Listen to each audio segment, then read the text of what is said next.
A millionaire abandons his little wheelchair-bound son on a road. The little boy screams tirelessly, "Don't do this, Dad." Years later, what happens is astonishing. The silver Mercedes gleamed under the scorching afternoon sun, its polished surface reflecting the desolate landscape that stretched endlessly in both directions. Inside, 10-year-old Thomas Parker gripped the leather seat with trembling hands, his heart pounding against his chest as his father's cold words echoed through the car's luxurious interior. "This is for the best," Richard Parker said, his voice devoid of emotion as he brought the vehicle to a stop. The successful businessman, dressed impeccably in his tailored suit, refused to meet his son's desperate gaze in the rearview mirror. "Please, Dad," Thomas whispered, his voice cracking. "I'll be better, I promise. I won't ask for anything else." His wheelchair sat folded in the trunk, a constant reminder of the condition that had made him, in his father's eyes, an imperfect heir to the Parker fortune. The car door opened with a soft click, and Richard stepped out, his expensive shoes kicking up small clouds of dust from the abandoned road. Without a word, he walked to the trunk, retrieved the wheelchair, and set it up with mechanical precision. Each movement was calculated, methodical, as if he were handling a business transaction rather than abandoning his only child. "Dad?" Thomas's voice grew more urgent as his father lifted him from the back seat, placing him in the wheelchair with practiced efficiency. The boy's legs, useless since birth, hung limply as he was transferred.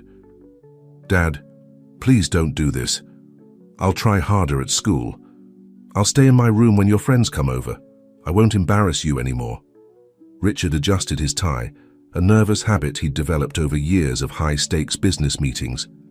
But this wasn't a merger or acquisition. This was his son, pleading for love that had been withheld since the day he was born. "Someone will find you," Richard said, his words carried away by the hot wind that swept across the empty road. "The Parker name. It's not meant for—" He trailed off, unable or unwilling to complete the thought. Thomas reached out, his small hand grasping at his father's sleeve. "I'm sorry I'm not the son you wanted," he sobbed, tears streaming down his face. "I'm sorry Mom's not here. I'm sorry I can't walk. Please, Daddy, please don't leave me." For a moment, something flickered across Richard's face, a shadow of doubt, perhaps even pain. But it vanished as quickly as it appeared, replaced by the same mask of indifference he'd worn for the past decade. Without another word, he turned and walked back to the car. Thomas watched, helpless, as his father slipped behind the wheel. The engine roared to life and the Mercedes began to move. "Daddy!" he screamed, his voice raw with desperation. "Please, I'll be good. I promise I'll be good." But the car continued to shrink into the distance, leaving nothing but a trail of dust and the echo of a child's broken heart. Thomas sat alone in his wheelchair, the sun beating down mercilessly as the reality of his situation began to sink. The road stretched endlessly in both directions, empty save for the occasional tumbleweed that danced across the cracked asphalt. Hours passed, and the sun began its descent toward the horizon. Thomas's tears had dried on his cheeks, leaving salty tracks that itched in the dry air. His throat was raw from crying, and thirst began to gnaw at him. Yet he remained where his father had left him, clinging to the desperate hope that the Mercedes would reappear, that this was all some terrible test or lesson. As shadows lengthened across the landscape, the sound of an approaching vehicle broke through the oppressive silence. But it wasn't the familiar purr of his father's luxury car. Instead, it was the rumble of an old pickup truck, its faded blue paint visible through a layer of desert dust. The truck slowed as it approached, and Thomas could make out two figures in the cab. His heart raced with equal parts fear and hope as the vehicle came to a stop beside him. The passenger door opened and a woman stepped out, her face etched with concern. "Oh my God, Jim," she called to her husband. "There's a child out here all alone." She approached Thomas carefully, her weathered face kind but cautious. "Honey, are you okay? What are you doing out here by yourself?" Thomas looked up at her, then back at the empty road where his father's car had disappeared. In that moment, as the last rays of sunlight painted the sky in shades of orange and purple, he realized that his life would never be the same. The vast Parker mansion had always felt more like a museum than a home. In the weeks leading up to that fateful day on the desert road, Thomas had spent countless hours wheeling through its endless corridors, surrounded by priceless artwork that seemed to mock him with their perfection. Each painting, each sculpture, represented the flawless beauty his father so desperately sought in every aspect of his life. Now, as Sarah Martinez gently helped Thomas settle into her modest living room, the contrast couldn't have been more stark. The worn but comfortable couch, the family photos covering nearly every inch of wall space, the slight scent of fresh-baked bread, everything spoke of warmth and life, concepts that had been foreign in the cold marble halls of his previous existence. "You must be hungry, sweetheart," Sarah said, her voice soft and caring. She exchanged a worried glance with her husband Jim, who stood in the doorway, his weathered hands fidgeting with his worn baseball cap. "I just took some cookies out of the oven. Would you like one?" Thomas nodded slightly, his eyes fixed on a family portrait hanging above the fireplace. It showed Sarah and Jim surrounded by children of various ages, all beaming at the camera. The happiness in their faces seemed almost alien to him, a reminder of everything he'd never had. "We should call the police," Jim muttered to his wife, as she passed him on her way to the kitchen. "A child doesn't end up alone on that road by accident." Sarah placed a gentle hand on her husband's arm. "Let him eat first, Jim. Let him feel safe." She disappeared into the kitchen, leaving Thomas alone with Jim, who awkwardly settled into a nearby armchair. "Do you like baseball, son?" Jim asked, noticing Thomas's gaze drift to a collection of Little League trophies displayed on a shelf. The question, though well-intentioned, sent Thomas's mind spinning back to a particularly painful memory from just 2 weeks ago. He had been watching the Parker Industries Company baseball game from the sidelines, his wheelchair positioned in the shade of a large oak tree. His father, as always, was the star of the show, his natural athletic ability drawing admiration from employees and board members alike. During a break between innings, Thomas had wheeled himself closer to the dugout, hoping to catch his father's attention. "Dad," he had called out, waving a baseball glove he'd convinced his nurse to buy him. "Could you maybe teach me how to catch? I've been practicing with Maria, and she says I have good hand-eye coordination."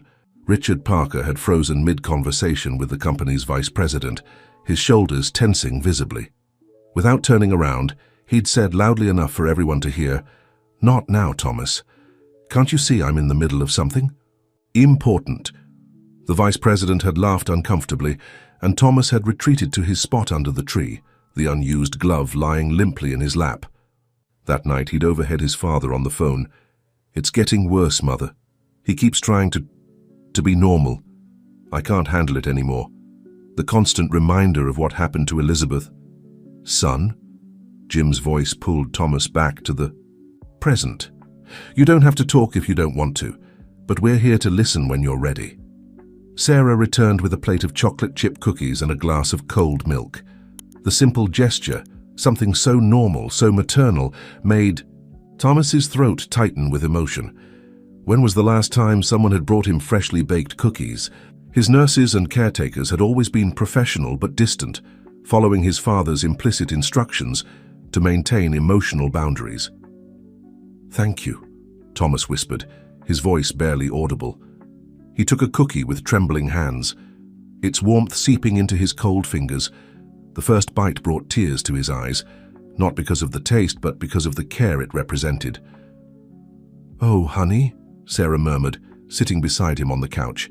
She reached out slowly, telegraphing her movement, and when Thomas didn't pull away, she gently wrapped an arm around his shoulders. The simple touch of comfort broke something inside him, and suddenly he was sobbing into her shoulder, years of loneliness and rejection pouring out in great, heaving gasps. Jim stood up abruptly, his face dark with anger, as he pieced together the implications of Thomas's reaction to basic kindness. "I'm calling the police," he said firmly, but Sarah caught his eye and shook her head slightly. "Tomorrow," she mouthed over Thomas's head. "Let him rest tonight." As the sun set outside the Martinez's modest home, casting long shadows through the windows, Thomas gradually cried himself to sleep in Sarah's arms. It was the first time in his memory that someone had held him while he cried. the first time. He hadn't been told to man up or stop being difficult. In his last moments of consciousness, as Sarah hummed a soft lullaby and stroked his hair, Thomas realized something that his young mind couldn't quite put into words. Sometimes the end of one story is just the beginning of another. The first. Rays of morning sunlight filtered through the threadbare curtains of the Martinez's guest room, painting unfamiliar patterns on the wall. Thomas blinked awake, momentarily disoriented by the absence of his automated blinds and the usual morning routine of nurses and caregivers. Instead of the antiseptic silence of the Parker mansion, he heard the gentle clatter of dishes and muffled voices from somewhere below. Sarah's voice drifted up the stairs, accompanied by the aroma of coffee and something sweet baking in the oven. "Jim, we need to handle this carefully. Did you see how he responded to basic kindness last night? That child has been through things we can't even imagine." "I know, Sarah," Jim's deeper voice replied, heavy with concern. "But we can't just pretend we didn't find an abandoned child on Route 23. The authorities need to be involved." Thomas's hands gripped the worn quilt covering him, his mind racing. The authorities would mean questions, investigations, and inevitably, they would contact his father. Richard Parker's influence extended far and wide. Would he convince them that Thomas was better off in his care? Would anyone believe a 10-year-old story over that of a prominent businessman? A soft knock at the door interrupted his spiraling thoughts. "Thomas, are you awake, honey?" Sarah's voice was gentle, lacking the professional detachment he was accustomed to from his caretakers. "I've made pancakes if you're hungry." Yes, I'm awake," he responded, his voice scratchy from yesterday's crying. "But I can't." He glanced at his wheelchair, positioned just out of reach from the bed. Sarah entered the room, her face brightening with understanding. "Oh, let me help you with that. Jim and I have some experience. Our nephew Marco uses a wheelchair too. He stays with us sometimes during summer breaks." As she helped him into his chair with surprising competence, Thomas noticed photos on the dresser he hadn't seen the night before. They showed a teenage boy in a wheelchair, surrounded by laughing children, clearly part of the family rather than separate from it. "Marco teaches wheelchair basketball now," Sarah mentioned casually, adjusting Thomas's footrests with practiced ease. "He's actually coming to visit next week. Would you like to meet him?" The question caught Thomas off guard. In his previous life, interactions with other wheelchair users had been strictly limited to physical therapy sessions, always under his father's watchful, disapproving eye. The idea of someone like him living a normal, active life seemed almost impossible. Downstairs, the kitchen was a warm chaos of morning activity. Two children he recognized from the family portrait, probably around 13 and 8, were arguing good-naturedly over the last chocolate chip pancake. Jim sat at the head of the table, reading glasses perched on his nose as he reviewed what looked like homework assignments. "Maria Carlos, this is Thomas," Sarah introduced, wheeling him to an empty space at the table. "He's going to be staying with us for a while." The children barely paused in their pancake negotiations, offering casual highs as if wheelchair-using guests were an everyday occurrence. No stares, no awkward questions, no carefully masked pity, just normal breakfast table chaos. "You teach?" Thomas asked Jim, noticing the red pen in his hand. Jim looked up, smiling. "6th grade over at Pine Grove Elementary. Been doing it for 20 years now." He paused, something flickering across his face. "Actually, we should probably discuss school for you too. You must have been enrolled somewhere before." The unfinished sentence hung in the air, heavy with implications. Thomas stared at his empty plate, memories of his previous school experiences threatening to overwhelm him. The private academies his father had chosen, where he was treated like a delicate piece of china, segregated from the other students, for his own good. "I can do normal school," he said quickly, the words tumbling out before he could stop them. "I mean, I'm good at math and reading. I just need help getting around sometimes." Sarah and Jim exchanged glances. "Of course you can do normal school," Jim said firmly. "Pine Grove has several students with different needs. We'll make it work." The rest of breakfast passed in a blur of new experiences. Maria showed him how she and Carlos had developed a system. For sharing the last pancake, cutting it into precisely equal portions, while Sarah quietly made note of which foods he seemed to enjoy most. It was all so normal, so family-like, that Thomas found himself waiting for the other shoe to drop. That moment came with the sound of a car door slamming outside. Jim stood up, his expression tightening. "That'll be Officer Rodriguez. Sarah, why don't you take the kids to get ready for school?" Thomas's heart began to race, but before he could panic, Sarah's hand found his shoulder. "Would you like me to stay with you while you talk to the officer? You don't have to do this alone." The words hit him like a physical force. You don't have to do this alone.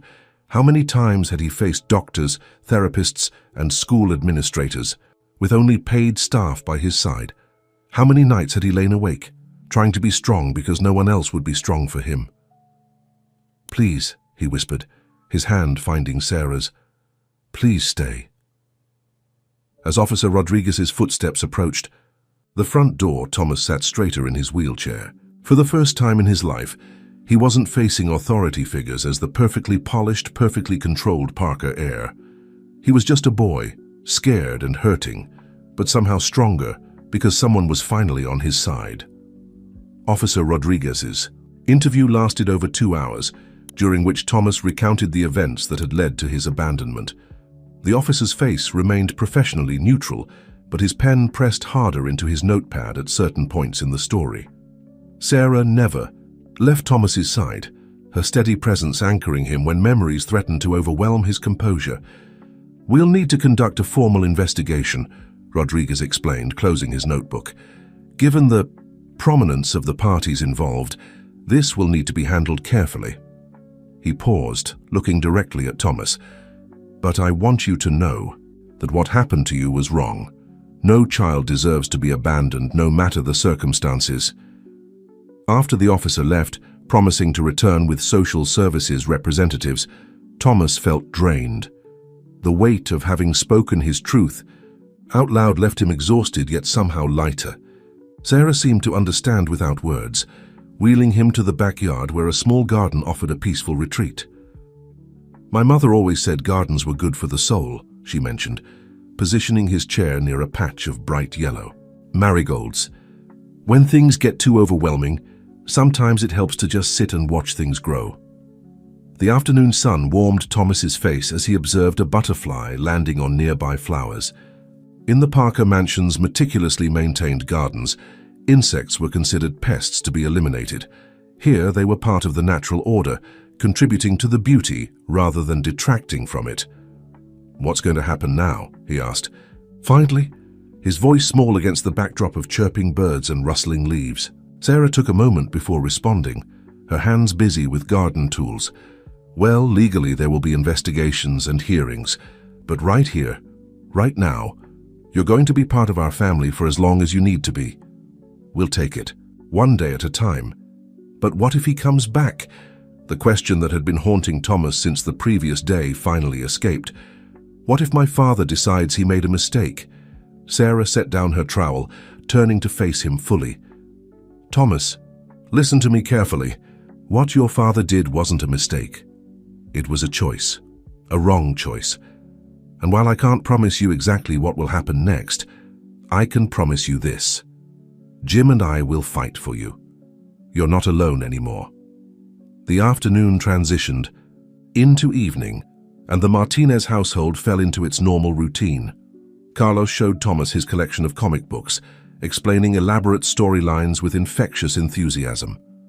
Maria helped him navigate the house's layout, pointing out which areas might be tricky for his wheelchair, and suggesting solutions with the casual expertise of someone used to considering accessibility.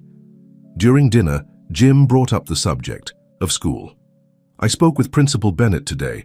She's excited to have you join us at Pine Grove, and we've already started arranging the necessary accommodations. Would you like to visit the campus tomorrow? See how you feel about it." The offer was presented so naturally, so different from the lengthy evaluations and special arrangements that had characterized his previous educational experiences. "Really? Just like that?" "Just like that," Jim confirmed, passing him a bowl of mashed potatoes. "Education is a right, not a privilege. We'll make whatever adjustments are needed, but you'll be treated like any other student."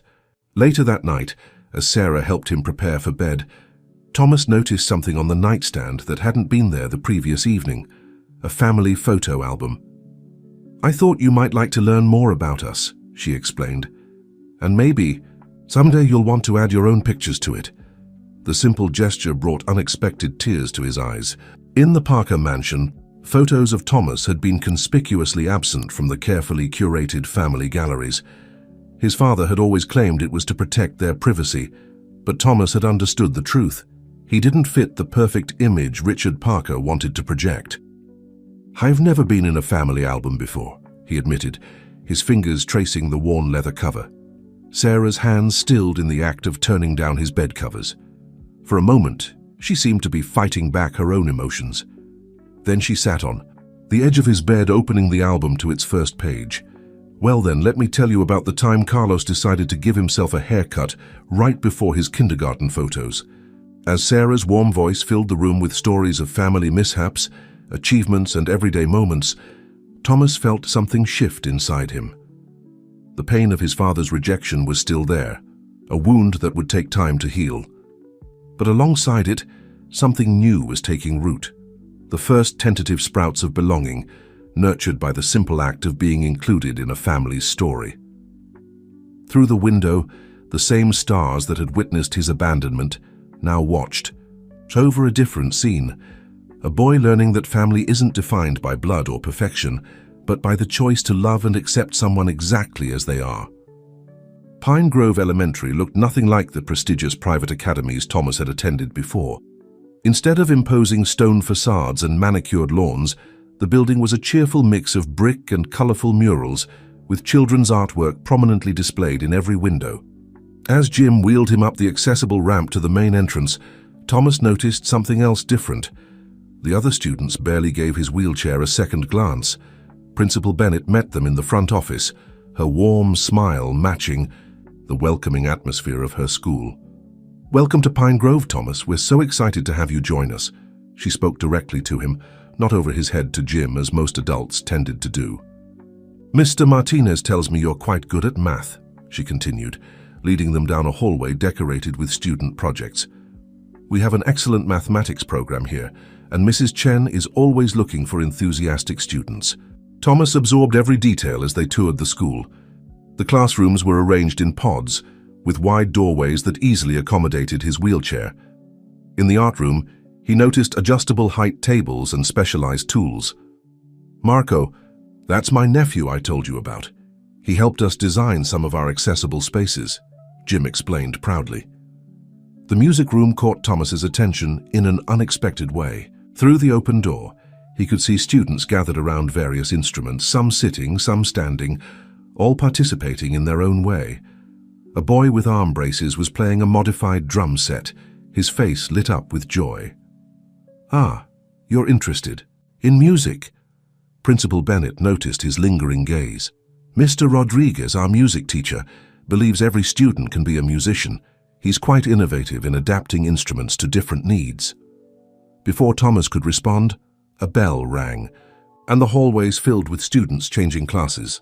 Instead of the careful separation he was used to, where he'd always been kept apart for his safety, he found himself in the middle of the controlled chaos. A girl with purple hair waved as she passed, calling out, "Hey, Mr. M," to Jim. A boy, on crutches, navigated the crowd with practiced ease, joking with his friends. "Would you like to start tomorrow?" Principal Bennett asked as they concluded the tour. "We've already prepared a desk for you in Mr. Martinez's class, and our staff is ready to provide any support you need." Thomas looked up at Jim, who gave him an encouraging nod. "Yes," he answered, surprising himself with his certainty. "I'd like that very much." The next morning brought a mix of anxiety and excitement. Sarah helped him choose clothes from the new wardrobe they'd purchased, simple, comfortable items so different from the formal uniforms his father had insisted upon. As they pulled up to the school, Thomas spotted Carlos waiting by the entrance with a group of friends. "Hey, Thomas," Carlos called out, waving enthusiastically. "Come meet my friends." The introduction was casual, natural. "This is Thomas. He's staying with us," Carlos explained simply. "He's awesome at Space Rangers. He totally destroyed my high score last night."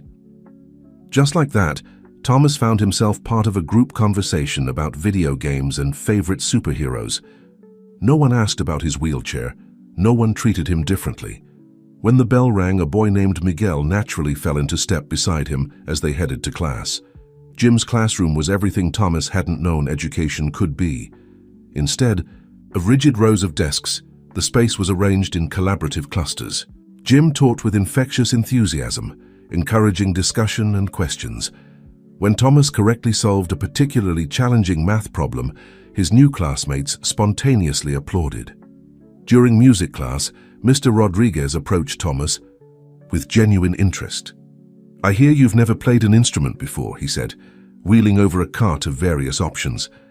"Would you like to explore some possibilities? Music isn't about what you can't do, it's about discovering what you can." The teacher demonstrated different instruments, modified with adaptive accessories when needed.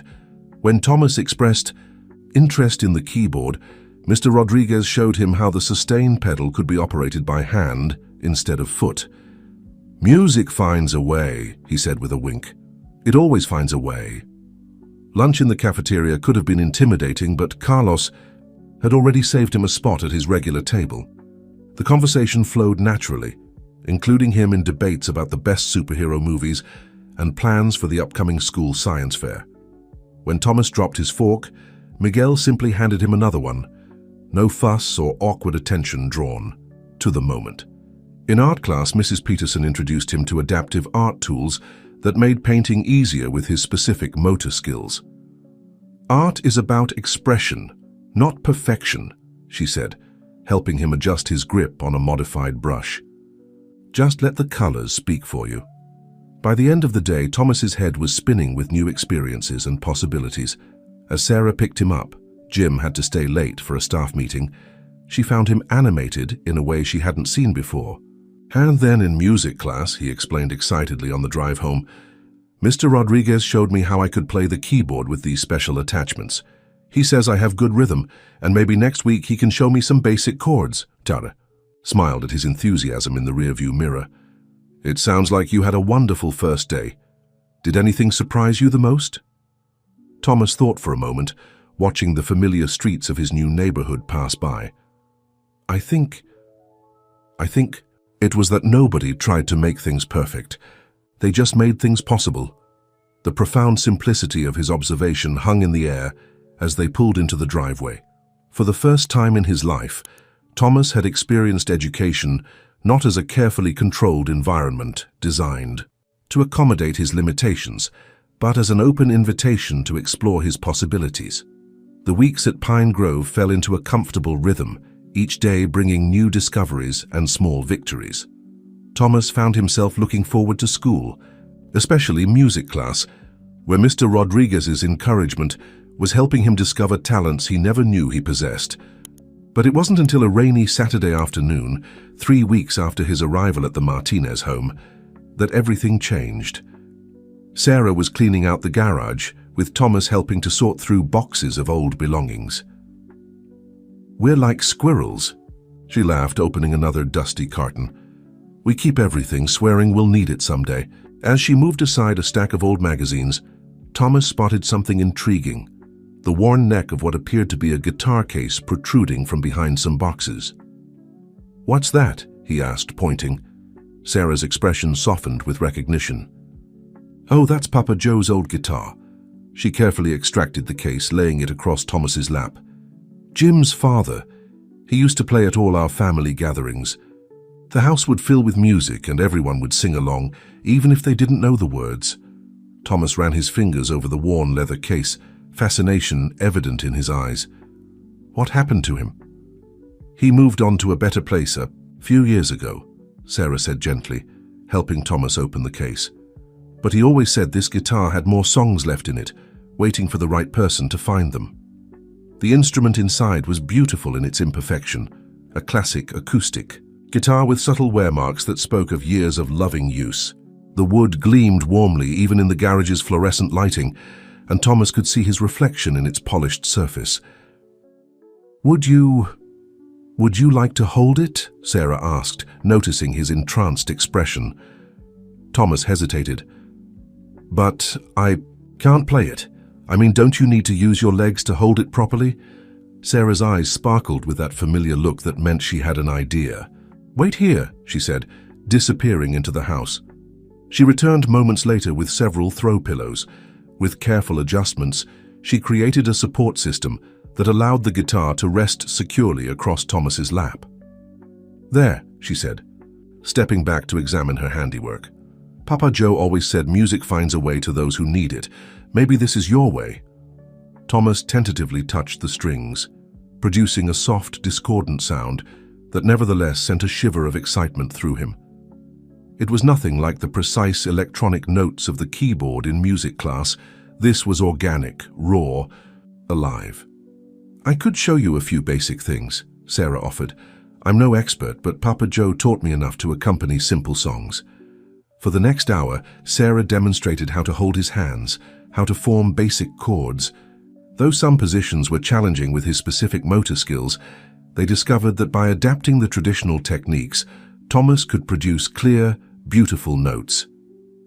"You know," Sarah said as they worked, "Papa Joe used to say that the best music comes from the heart, not the hands. He believed every scratch and dent in this guitar added to its voice, made its story richer." As the afternoon wore on, Maria and Carlos were drawn to the garage by the sounds of practice. Instead of teasing or showing impatience with his beginners' efforts, they settled in to watch, occasionally offering encouragement or suggesting songs they knew. "Mum used to sing in the church choir," Maria shared, sitting cross-legged on a nearby box. "Maybe you two could practice together." Sarah blushed. "Oh, I haven't sung properly in years." "Please," Thomas asked, surprising himself with his eagerness. In his previous life, showing enthusiasm for anything had often led to disappointment. But here, in this garage filled with dusty treasures and family memories, he felt safe to want things. Sarah's voice, when she began to sing, was clear and warm, wrapping around Thomas's simple chord progressions like a comfortable blanket. She chose an old folk song, one with easy repetitions that allowed Thomas to anticipate the changes. As they played and sang, Jim appeared in the garage doorway, drawn by the music. His eyes grew wet as he recognized his father's guitar, but his smile was bright. Without a word, he pulled up another box and joined the impromptu audience. The rain continued to fall outside, creating a gentle percussion to accompany their practice session. Thomas's fingers were beginning to tire, unused to the string's resistance, but he didn't want to stop. Each note, however imperfect, felt like a small act of rebellion against every time he'd been told to be quiet, to not draw attention, to accept his limitations. "You know," Jim said during a break, "Papa Joe always insisted that music was the purest form of magic. It can heal hearts," he'd say, "and build bridges between souls. I never fully understood what he meant until now." Thomas looked down at the guitar in his lap, this beautiful instrument that had somehow found its way to him. In the polished wood, he caught a glimpse of his reflection again, but this time he saw something different. Not a boy defined by what he couldn't do, but an artist discovering what he could. "Could we do this again tomorrow?" he asked, hope fragile but present in his voice. Sarah smiled, exchanging a look with Jim. "I think Papa Joe's guitar has been waiting in this garage long enough. Why don't we find a proper place for it in your room?" As they carefully packed up the instrument, Thomas realized that for the first time since being left on that desert road, he wasn't thinking about his father or the life he'd lost. Instead, his mind was full of melodies, possibilities, and the warmth of belonging to a family who saw him not as a burden to bear, but as a song waiting to be sung. The social worker's arrival was announced by the crunch of tires on the Martinez's gravel driveway. Thomas was in the middle of a guitar lesson with Sarah, his fingers finally mastering the transition between C and G chords, when the doorbell rang. The sound sent his heart racing. Official visits had never brought good news in his experience. "It's okay, honey," Sarah reassured him, helping him position his wheelchair. "Ms. Thompson is here to help. She's on your side." But Thomas couldn't help noticing how she squared her shoulders as if preparing for battle. Ms. Thompson was different from the polished, intimidating social workers his father had occasionally paraded through the Parker mansion. Her suit was slightly rumpled, her curly hair escaped its professional bun, and her smile reached her eyes when she greeted Thomas. "I've been reviewing your case," she said, settling into the living room couch. "And I have to tell you, Thomas, you're very brave for speaking up about what happened." Thomas's hands twisted in his lap. Has my father said anything?" Ms. Thompson's expression tightened slightly. "Mr. Parker has retained legal counsel and issued a statement claiming there's been a misunderstanding.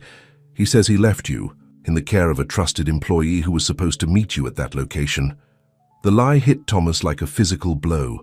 In his mind, he heard his father's last words again, felt the desert wind on his face as the Mercedes disappeared into the distance.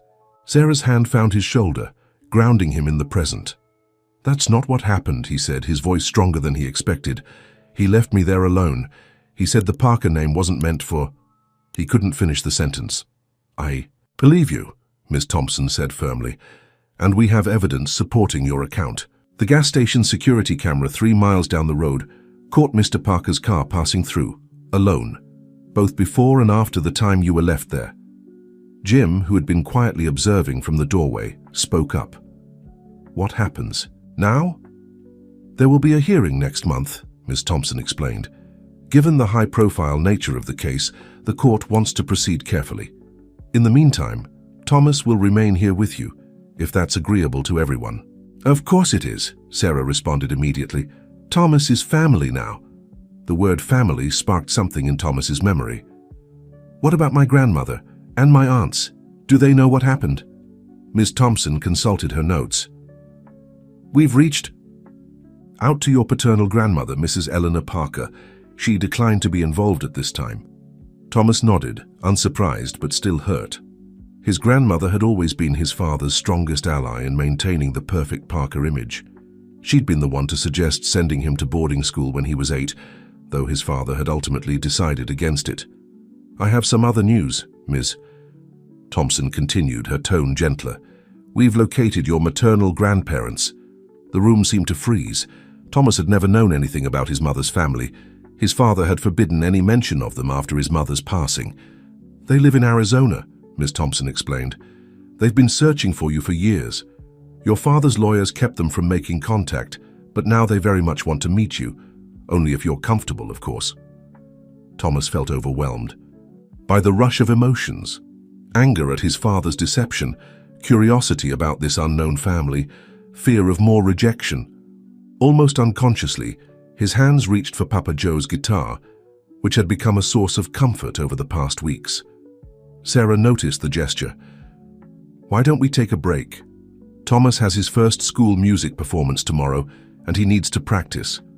Ms. Thompson smiled understandingly. "Of course, we don't need to decide anything today. Just think about it, Thomas. Your maternal grandparents have written you a letter when you're ready to read it." After she left, Thomas remained quiet, absently strumming the guitar strings. The Martinez family gave him space, understanding his need to process. It wasn't until after dinner, as Sarah was helping him prepare for bed, that he finally spoke. "What if they're disappointed too? My mother's parents. What if they see me and feel the same way my father does?" Sarah sat on the edge of his bed, her face serious. "Thomas, listen to me. Your father's actions reflect on him, not on you. You are an amazing young man, talented, kind, and stronger than you know. Anyone who can't see that is missing out on knowing someone truly special." She picked up Papa Joe's guitar, which had taken up permanent residence in Thomas's room. "You know what I see when I watch you play? I see someone who doesn't give up, who finds his own way to make music even when it's challenging. That kind of determination, that's beautiful." Thomas ran his fingers over the guitar's worn surface. "When I play, it's like I can say things I don't have words for. All the scary feelings, all the sad ones, they make sense when they're music. Then maybe that's how you should meet your grandparents, by letting them see the real you, music and all. You're playing at the school concert tomorrow. Why don't we invite them to come, let them see you shine on your own terms?" The suggestion terrified and excited Thomas in equal measure. The thought of performing was already nerve-wracking. He'd only been playing for a few weeks. But there was something appealing about meeting his mother's parents in a moment when he felt strong, doing something he loved. "Will you help me practice one more time?" he asked Sarah. "I want to get it perfect." Sarah smiled, helping him position the guitar. "Remember what Papa Joe always said, perfect is boring. Real music comes from the heart." As they worked on his performance piece, a simple but moving arrangement of Amazing Grace that Mr. Rodriguez had helped him adapt, Thomas felt his anxiety about tomorrow beginning to transform into determination. For the first time in his life, he would face his family not as the disappointing heir to the Parker fortune, but as himself, a boy who had found his voice through music. The Pine Grove Elementary Auditorium buzzed with excitement on the evening of the music showcase. Proud parents filled the seats, cameras at the ready, while nervous performers practiced last-minute runs backstage. Thomas sat in his wheelchair near the edge of the stage, Papa Joe's guitar across his lap, trying to remember Sarah's breathing exercises. Mr. Rodriguez approached, adjusting the microphone stand to the perfect height for Thomas's performance. "How are you feeling, maestro?" he asked, his warm smile helping to calm Thomas's nerves. "A little scared," Thomas admitted. "What if I mess up? What if they don't like it? You know what I think, Mr. Rodriguez knelt beside him. "I think music isn't about being perfect. It's about being honest. And you, my friend, have one of the most honest hearts I've ever met." From his position, Thomas could see the Martinez family in the front row, Jim filming with their old video camera, Sarah mouthing, "You've got this," Carlos and Maria holding up a homemade sign decorated with music notes. But his eyes kept drifting to the empty seats they'd reserved, wondering if his maternal grandparents would actually come. The showcase began with the elementary school band, followed by several solo performances. Thomas listened to his classmates play, each bringing their own unique style to their chosen pieces. Miguel performed a spirited trumpet solo, and even though he missed a few notes, his enthusiasm made the audience smile and clap along. As his turn approached, Thomas felt his heart racing. Then, just as Mr. Rodriguez was about to announce his name, movement at the back of the auditorium caught his attention. An older couple was being shown to the reserved seats, the woman's silver hair gleaming under the lights, the man's weathered face bearing a hesitant expression. "Ladies and gentlemen," Mr. Rodriguez's voice carried through the speakers, "please welcome Thomas Parker, performing his own arrangement of Amazing Grace." Sarah had helped him wheel onto the stage earlier, positioning him where the spotlight would catch the natural wood grain of Papa Joe's guitar. Now, as all eyes turned to him, Thomas took a deep breath and looked at his guitar instead of the audience. His fingers found the first chord, muscle memory taking over despite his nerves. The notes rang out clear and true, filling the auditorium with their simple beauty. Thomas had practiced this arrangement countless times, but tonight it felt different, more meaningful, more personal. As he played, he dared to glance at his grandparents. His grandmother, his mother's mother, had her hands pressed to her mouth, tears streaming down her face. His grandfather sat rigid, his expression unreadable in the dim light. The melody flowed from his fingers, each note carrying emotions he couldn't express in words. The pain of abandonment, the joy of finding a new family, the hope of connections yet to be made. When he reached the final verse, Thomas did something he hadn't planned. He began to sing. His voice wasn't powerful or trained, but it was sincere. Sarah had been helping him practice in secret, showing him how to project from his diaphragm despite his physical challenges. The words took on new meaning as he sang them. "Through many dangers, toils and snares I have already come.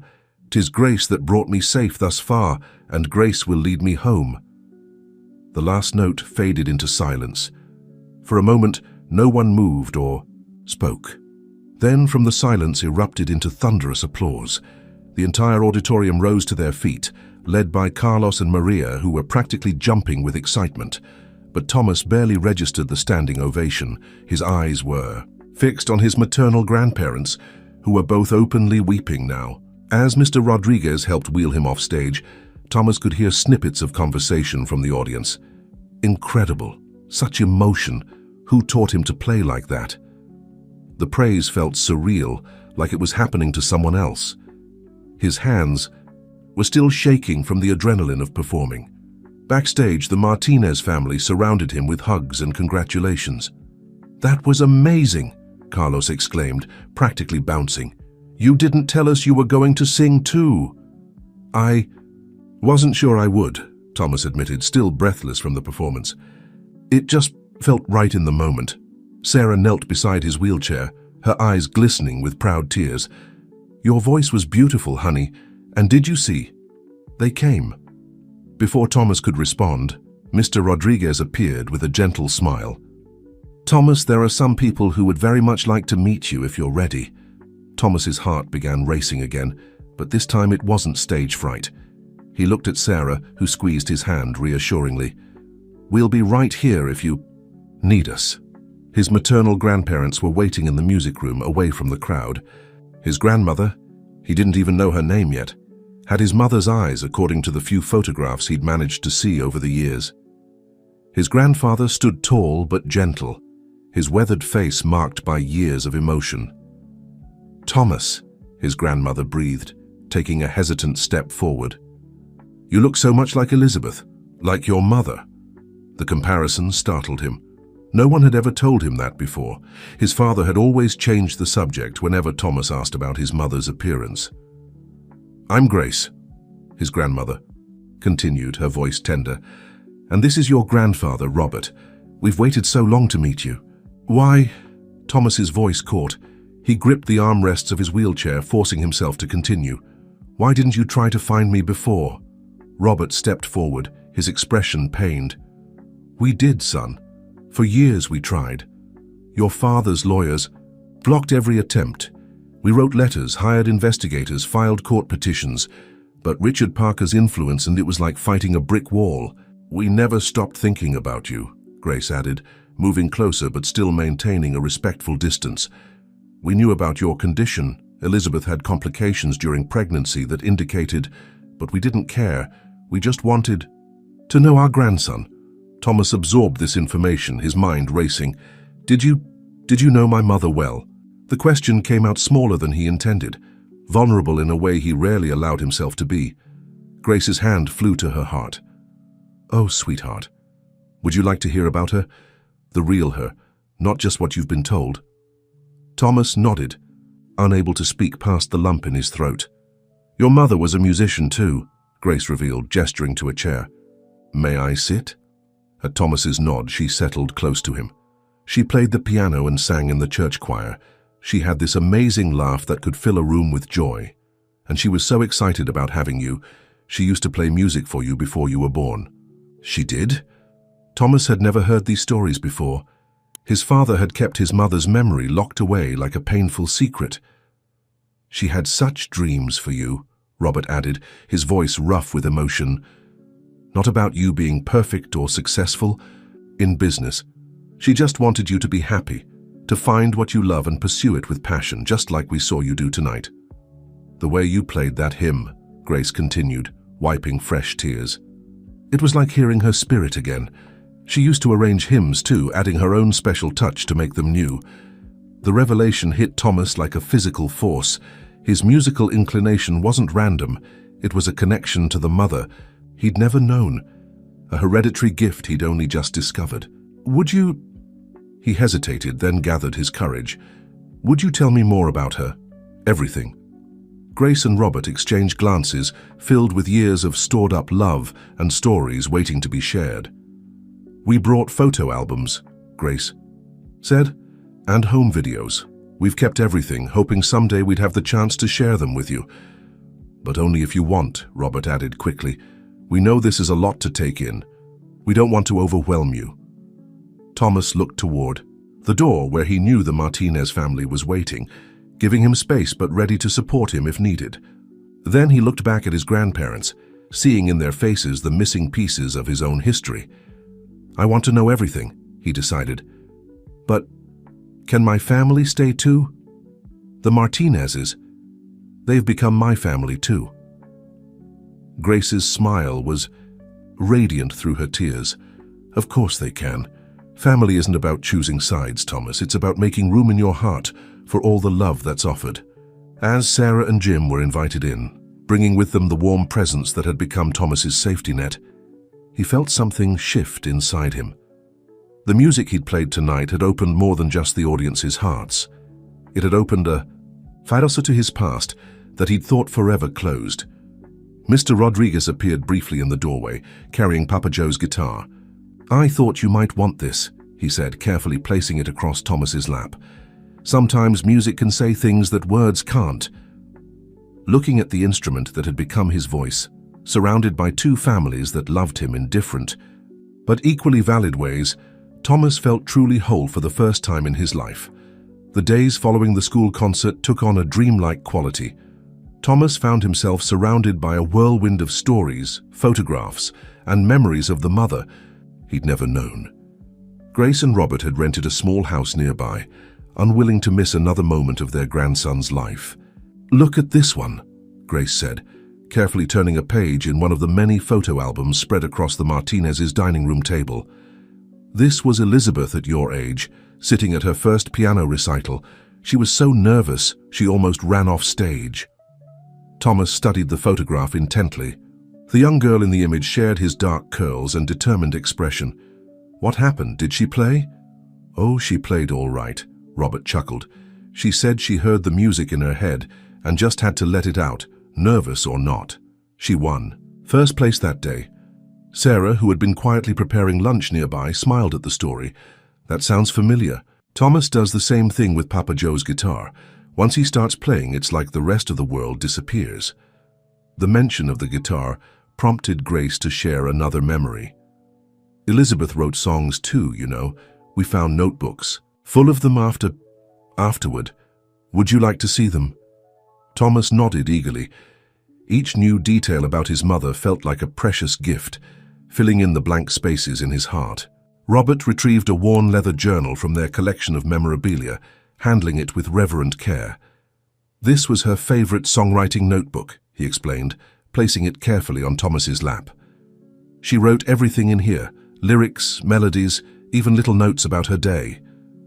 The pages were filled with his mother's flowing handwriting, musical notes dancing across staff lines, fragments of poems and thoughts scattered between compositions. Thomas ran his fingers over the words, feeling a connection to the woman who had written them. "There's something else we wanted to show you," Grace said softly, exchanging a meaningful look with Robert. "We weren't sure when the right time would be, but Elizabeth made a recording just before you were born." The room grew quiet as Robert pulled out an old USB drive. Jim, who had been grading papers in the corner, quickly offered his laptop. As they gathered around the computer, Thomas felt his heart racing with anticipation. The video began playing, showing a young woman seated at a piano. Her belly was swollen with pregnancy, and her face glowed with joy as she looked at the camera. "Hi, little one," she said, her voice clear and musical. "I don't know if you'll be a boy or a girl, but I already know you'll be perfect exactly as you are." Thomas couldn't breathe.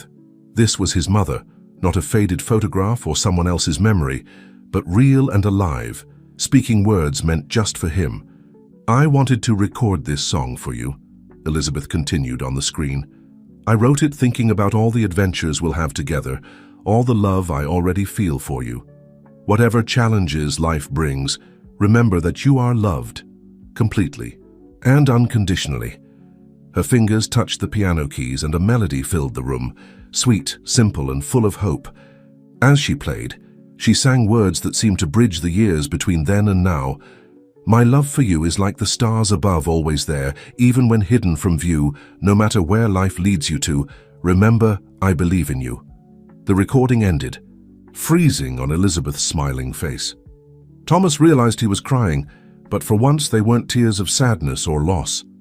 Sarah's arm wrapped around his shoulders, while Grace held his hand tightly. "She would be so proud of you," Robert said, his voice rough with emotion. "Not because of your music, though that's incredible, but because of who you are, your strength, your kindness, your resilience. Could—" Thomas hesitated, then pressed on. "Could you teach me her song, the one she wrote for me?" Grace's face lit up. "Of course, we have all her sheet music. We could transpose it for guitar, help you adapt it to your style.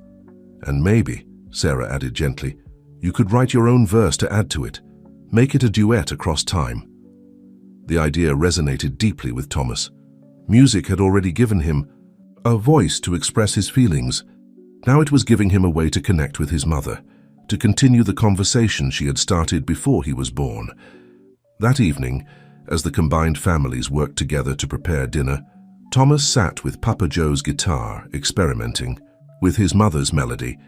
The song was like a bridge, connecting his past to his present, helping him understand that love, like music, never really dies.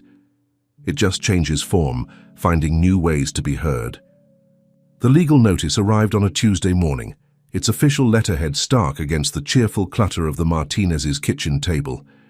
Jim read it first, his face darkening as his eyes scanned the page. Sarah peered over his shoulder, her hand flying to her mouth in distress. "What is it?" Thomas asked, already knowing from their expressions that something was wrong. He'd been practicing his mother's song, making notes for his own additional verse, when the certified mail carrier had interrupted their peaceful morning. Jim and Sarah exchanged worried glances before Jim cleared his throat. Richard Parker's lawyers have filed a motion for immediate custody reinstatement. They're claiming temporary emotional distress led to a misunderstanding, and that he's now prepared to resume his parental duties. Thomas's fingers tightened on the guitar strings, producing a discordant twang that seemed to echo his inner turmoil. "He wants me back." "No, honey," Sarah said quickly, moving to his side. "He wants control back. There's a difference." "Ms. Thompson arrived within the hour, her usually neat appearance slightly disheveled, suggesting she'd dropped everything to come when she heard the news. "I need you all to stay calm," she said, spreading documents across the kitchen table. "This is a typical legal maneuver in high-profile cases. Mr. Parker's legal team is trying to control the narrative. But they can't just take him, right?" Maria asked from the doorway, where she and Carlos had been listening. The siblings had become fiercely protective of Thomas, treating him like he'd always been their brother. "Not without a hearing, Ms. Thompson assured them, "and we have strong evidence supporting Thomas's account of events." However, she hesitated, looking at Thomas with concern.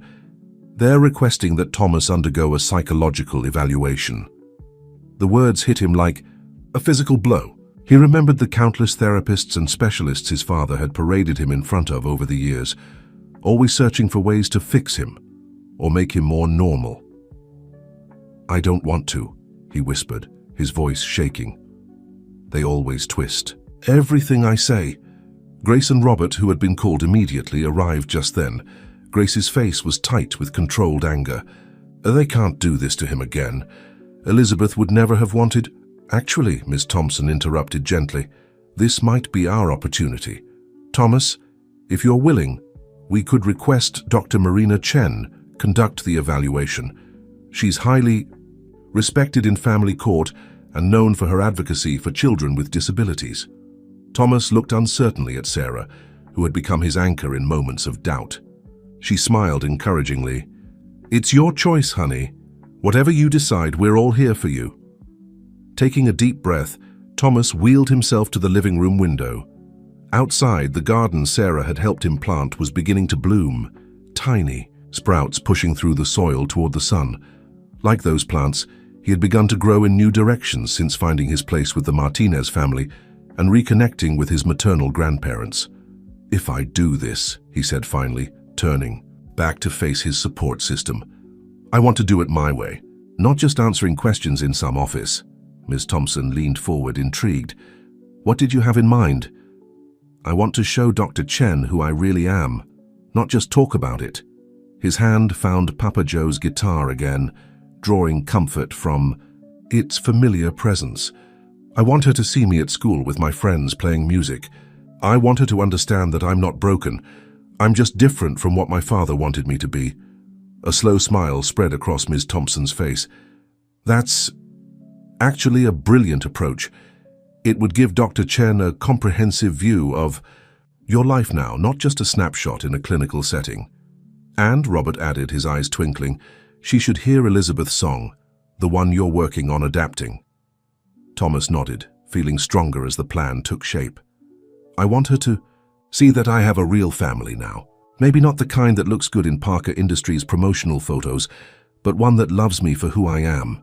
Sarah wrapped her arms around him from behind, her voice thick with emotion. "Oh, sweetheart, you've come so far from that scared boy we found on the roadside." The rest of the morning was spent making arrangements. Ms. Thompson made calls to set up the evaluation, while Grace and Robert shared stories about Elizabeth's own struggles with the Parker family's rigid expectations. Jim and Sarah provided documentation of Thomas's progress at school, and Carlos and Maria insisted on creating a video compilation of their favorite moments with their new brother. As the adults discussed legal strategies, Thomas retreated to the garage, his favorite practice space, with Papa Joe's guitar. The song he was working on, combining his mother's melody with his own experiences, felt more important than ever now. It wasn't just music anymore. It was evidence of his journey, proof that he had found his voice despite everything that had tried to silence him. Through the garage window, he could see the Martinez's old pickup truck parked beside Grace and Robert's rental car. 2 different vehicles, 2 different families, but both part of the convoy that had helped transport him from darkness into light. As he began to play, working on the bridge between his mother's verse and his own, Thomas realized something profound. Sometimes the best defense isn't hiding who you are, but showing it more clearly than ever. Dr. Marina Chen didn't look anything like the stern specialists Thomas remembered from his past. She arrived at Pine Grove Elementary, wearing a bright scarf decorated with musical notes and carrying a worn leather messenger bag instead of a clinical briefcase. Her smile was genuine as she greeted Thomas in Mr. Rodriguez's music room. "So, Thomas," she said, settling into a chair while he positioned his wheelchair near the piano, Papa Joe's guitar across his lap. "Ms. Thompson tells me you wanted to show rather than just tell. I think that's a wonderful idea." The music room had become Thomas's sanctuary over the past months. Mr. Rodriguez had helped him set up a special practice area where he could easily reach his instruments and music sheets. The walls were covered with student artwork inspired by different songs, including a painting Thomas had created while listening to his mother's composition. "I thought," Thomas began, his voice steady despite his nerves, "that maybe you could see a normal day for me, not just me talking about it." Dr. Chen nodded encouragingly. "Lead the way." The morning unfolded naturally, starting with Thomas's math class. Dr. Chen observed from the back as he participated in group work, solving equations with his classmates. She noted how the other students included him automatically, adjusting their positions to accommodate his wheelchair without making a fuss. During lunch, she watched him joke with Carlos and Maria, sharing food and stories like any other kid. When he dropped his fork, Miguel handed him another one without interrupting his story about the latest superhero movie. "They're not just being nice because you're here," Thomas explained as they moved to his afternoon classes. "It took time, but they see me now, not just the chair." Art class was particularly revealing. Mrs. Peterson had adapted tools and techniques to work with Thomas's abilities, but she never lowered her expectations. His current project, a multimedia piece incorporating sheet music from his mother's journal, showed remarkable creativity and skill. "Tell me about this piece," Dr. Chen asked, studying the artwork thoughtfully. "It's about connection," Thomas explained, pointing out different elements. "See these musical notes? They're from my mom's song, and these colors, like, they represent my families. The blues for the Martinezes, the greens for my grandparents, they all flow together like harmony in music." The day's observations culminated in the music room, where Thomas had prepared something special. Mr. Rodriguez helped set up the recording, equipment they'd been using to document Thomas's progress with his mother's song. "Before I play," Thomas said, his hand resting on the guitar, "I want you to hear something." He nodded to Mr. Rodriguez, who played the video of Elizabeth at the piano, singing her song for her unborn child. Dr. Chen watched intently, her eyes moving between the young woman on the screen and the boy before her. When the recording ended, she wiped away a tear. "That was beautiful, Thomas. Did you know your mother?" "Not until recently," he answered honestly. "My father, he never talked about her, but now I have her music, her journals, and I'm learning who she was through her parents, my grandparents. And how does that make you feel? Thomas considered the question carefully. Like I found a missing piece of myself. My father always made me feel wrong, broken. But my mum, in her song, she already loved me exactly as I am, and now I have two families who feel the same way. He positioned his fingers on the guitar strings. I've been working on her song, adding my own part to it. Would you like to hear it? Dr. Chen nodded, settling back to listen. Thomas began to play, starting with his mother's melody. The familiar notes filled the room, but then the music shifted, incorporating new elements. Where Elizabeth's portion had been full of anticipation and hope, Thomas's addition spoke of resilience and discovery. The two parts intertwined, creating something entirely new, yet connected to its origins. As the last notes faded, Thomas looked up to find not only Dr. Chen watching, but Sarah, Jim, Grace, and Robert standing in the doorway. They had arrived for the parent portion of the evaluation, only to find themselves witness to this moment of musical testimony. Thomas, Dr. Chen said softly, I've been doing these evaluations for 20 years. Most children try to tell me what they think I want to hear, but you've shown me who you really are, and who you are is remarkable. She began packing up her notes, but paused to add, your mother's song was about the love she already had for you. Your addition to it shows the love you found for yourself. That's not something any court document can measure. As the adults moved to Jim's office to complete the formal interview portions, Thomas remained in the music room, his fingers still resting on the guitar strings. Through the window, he could see students leaving for the day, their normal afternoon routines continuing, regardless of evaluations or court cases. A sense of peace settled over him. For the first time since receiving the legal notice, he wasn't afraid. He had shown his truth, not through carefully prepared statements or coached responses, but through the language that had become his own: music. Sarah poked her head back into the room. You okay, honey? Need anything? Thomas smiled, a genuine expression that reached his eyes. No, I'm good. Actually, I think I just figured out the ending for my part of the song, because that's what his life had become. Not an ending dictated by abandonment and rejection, but a new composition, created note by note, supported by the love of two families and the enduring spirit of a mother who had loved him before. She even knew him. Dr. Chen's evaluation report arrived on a bright spring morning, coinciding with an unexpected visitor to Pine Grove Elementary. Thomas was in the middle of music class, working with Mr. Rodriguez on the final arrangements of his mother's song, when Principal Bennett appeared at the door with a distinguished-looking woman in a tailored suit. Mr. Rodriguez, Thomas, Principal, Bennett said, her smile warm but slightly nervous. This is Ms. Diana Foster, from the National Youth Music Foundation. She was in the audience at our school showcase last month.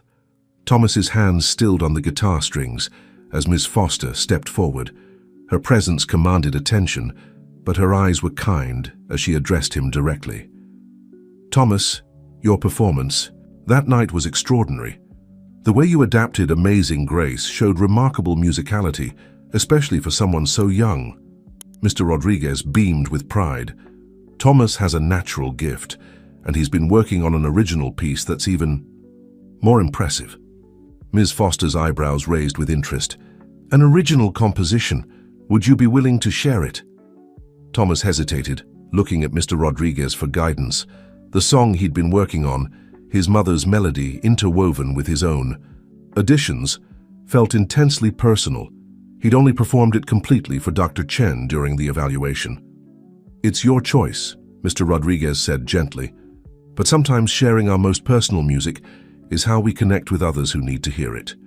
Taking a deep breath, Thomas nodded.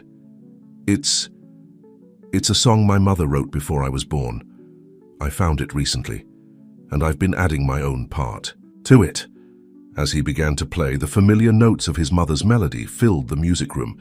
The love and hope in her composition flowed through his fingers, leading into the bridge he'd created, the part where her voice from the past met his present. When he reached his own addition, the music transformed, carrying the weight of his experiences, but also the joy of discovery and belonging. The last note hung in the air for a moment before Ms. Foster spoke. That was remarkable. The emotional depth, the technical skill in blending two distinct voices while maintaining their individual integrity. She paused, choosing her words carefully. Thomas, the foundation is organizing a special concert series called New Voices, New Visions. It features young musicians who bring unique perspectives to their art. We would be honored if you would consider performing. Thomas's heart raced. You mean on a real stage? At the Central City Concert Hall, Ms. Foster confirmed. The foundation specifically seeks to highlight artists who demonstrate that music transcends physical limitations. Your performance would inspire others to see possibilities rather than obstacles. Before Thomas could respond, Principal Bennett interjected. Of course, we'd need to discuss this with his family and legal guardians, given the current circumstances. Ms. Foster looked confused, but didn't press for details. Instead, she handed Thomas a formal invitation. The concert is in 3 weeks. Take some time to think about it. Discuss it with your family. We'd provide any accommodations you need, and you'd have access to our professional recording studio for rehearsals. After she left, Thomas sat in silence, the invitation trembling slightly in his hands. Mr. Rodriguez pulled up a chair beside him. What are you thinking? I want to do it, Thomas said slowly.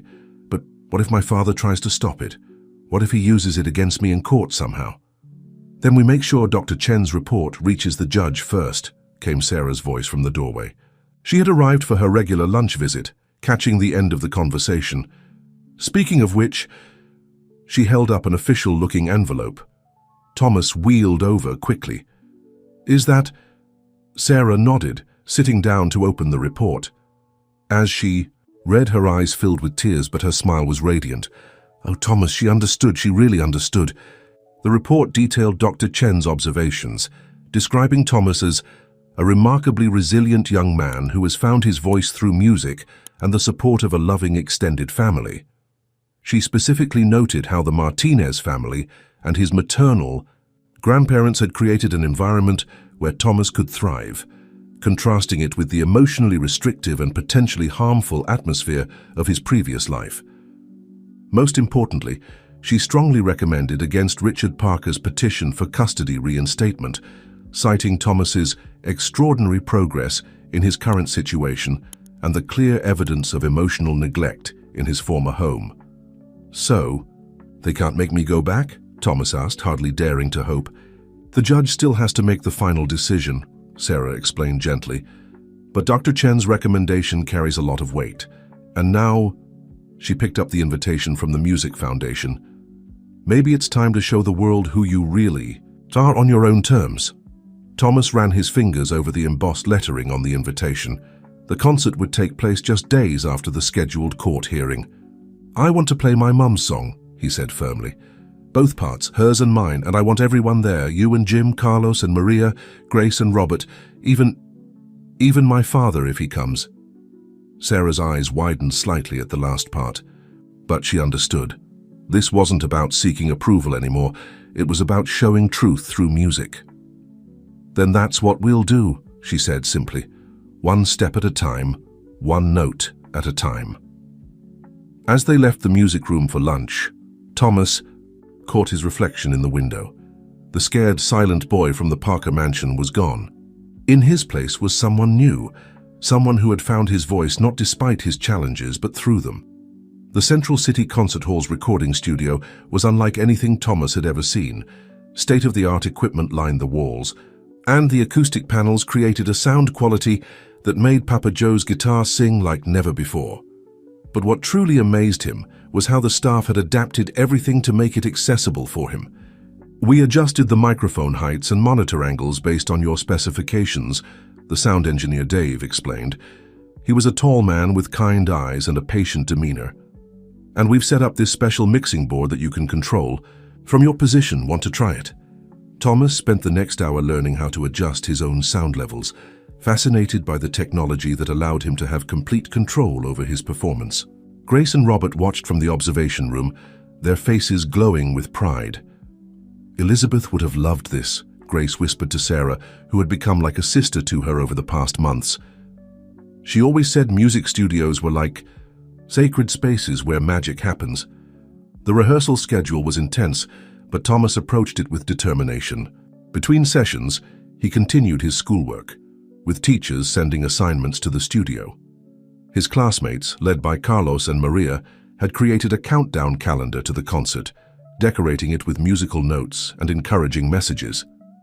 During one particularly challenging rehearsal, as Thomas struggled with a complex transition between his mother's melody and his own composition, Miss Foster shared something unexpected. "You know, Thomas, we received an interesting call yesterday," she said during a break. "A reporter from the Central City Tribune heard about your upcoming performance. She's interested in doing a feature story about you and your musical journey." Thomas's hand stilled on the guitar strings. "What kind of story?" "That would be up to you," Miss Foster assured him quickly. "You're under no obligation, of course." But she seemed genuinely interested in how music has helped you express yourself and connect with your mother's legacy. Sarah, who had been helping adjust Thomas's sheet music, looked concerned. Given the pending legal situation, "Actually," Thomas interrupted, an idea forming, "maybe this is good timing. Dr. Chen said in her report that I need to be heard, right? Maybe this is another way to make sure my voice isn't ignored." The reporter, Jenny Chen, no relation to Dr. Chen, visited the studio the next day. She was younger than Thomas expected, with a notebook full of thoughtful questions that went beyond the obvious. "Tell me about this guitar," she asked, gesturing to Papa Joe's instrument. "I notice you treat it with special care." Thomas smiled, running his hand along the worn wood. "It belonged to my adoptive grandfather. I never met him, but his guitar found me when I needed it most, just like his family did." As the interview continued, Thomas found himself opening up about things he'd never discussed publicly before. The years of isolation in the Parker mansion, the day of abandonment, and most importantly, the healing power of music and unconditional love. "And now you're preparing for your debut at the concert hall," Jenny noted, her pen moving quickly across her notebook. "How does that feel?" Thomas considered the question carefully. "It feels like coming full circle. My mother wrote her part of the song hoping I would find my way in the world. Now I'm adding my voice to hers, showing that her hope wasn't wasted." After the interview, as the family was packing up for the day, Mr. Rodriguez arrived with an unexpected delivery, a professional recording of Thomas's mother's original performance, digitally remastered from the old video. "I thought," he said with a smile, "that maybe we could incorporate parts of her actual voice into your performance, a true duet across time." The idea brought tears to everyone's eyes, but Thomas's smile was radiant. For the next several hours, they experimented with different ways to blend Elizabeth's recorded voice with Thomas's live performance. The result was magical, a conversation between mother and son, bridging past and present through music. As they finally prepared to leave the studio that evening, Dave called Thomas back for a moment. "I've worked with a lot of musicians," he said seriously, "but what you're creating here, it's something special. It's not just music, it's truth set to melody." In the car ride home, Thomas was unusually quiet, processing the day's events. Sarah caught his eye in the rearview mirror.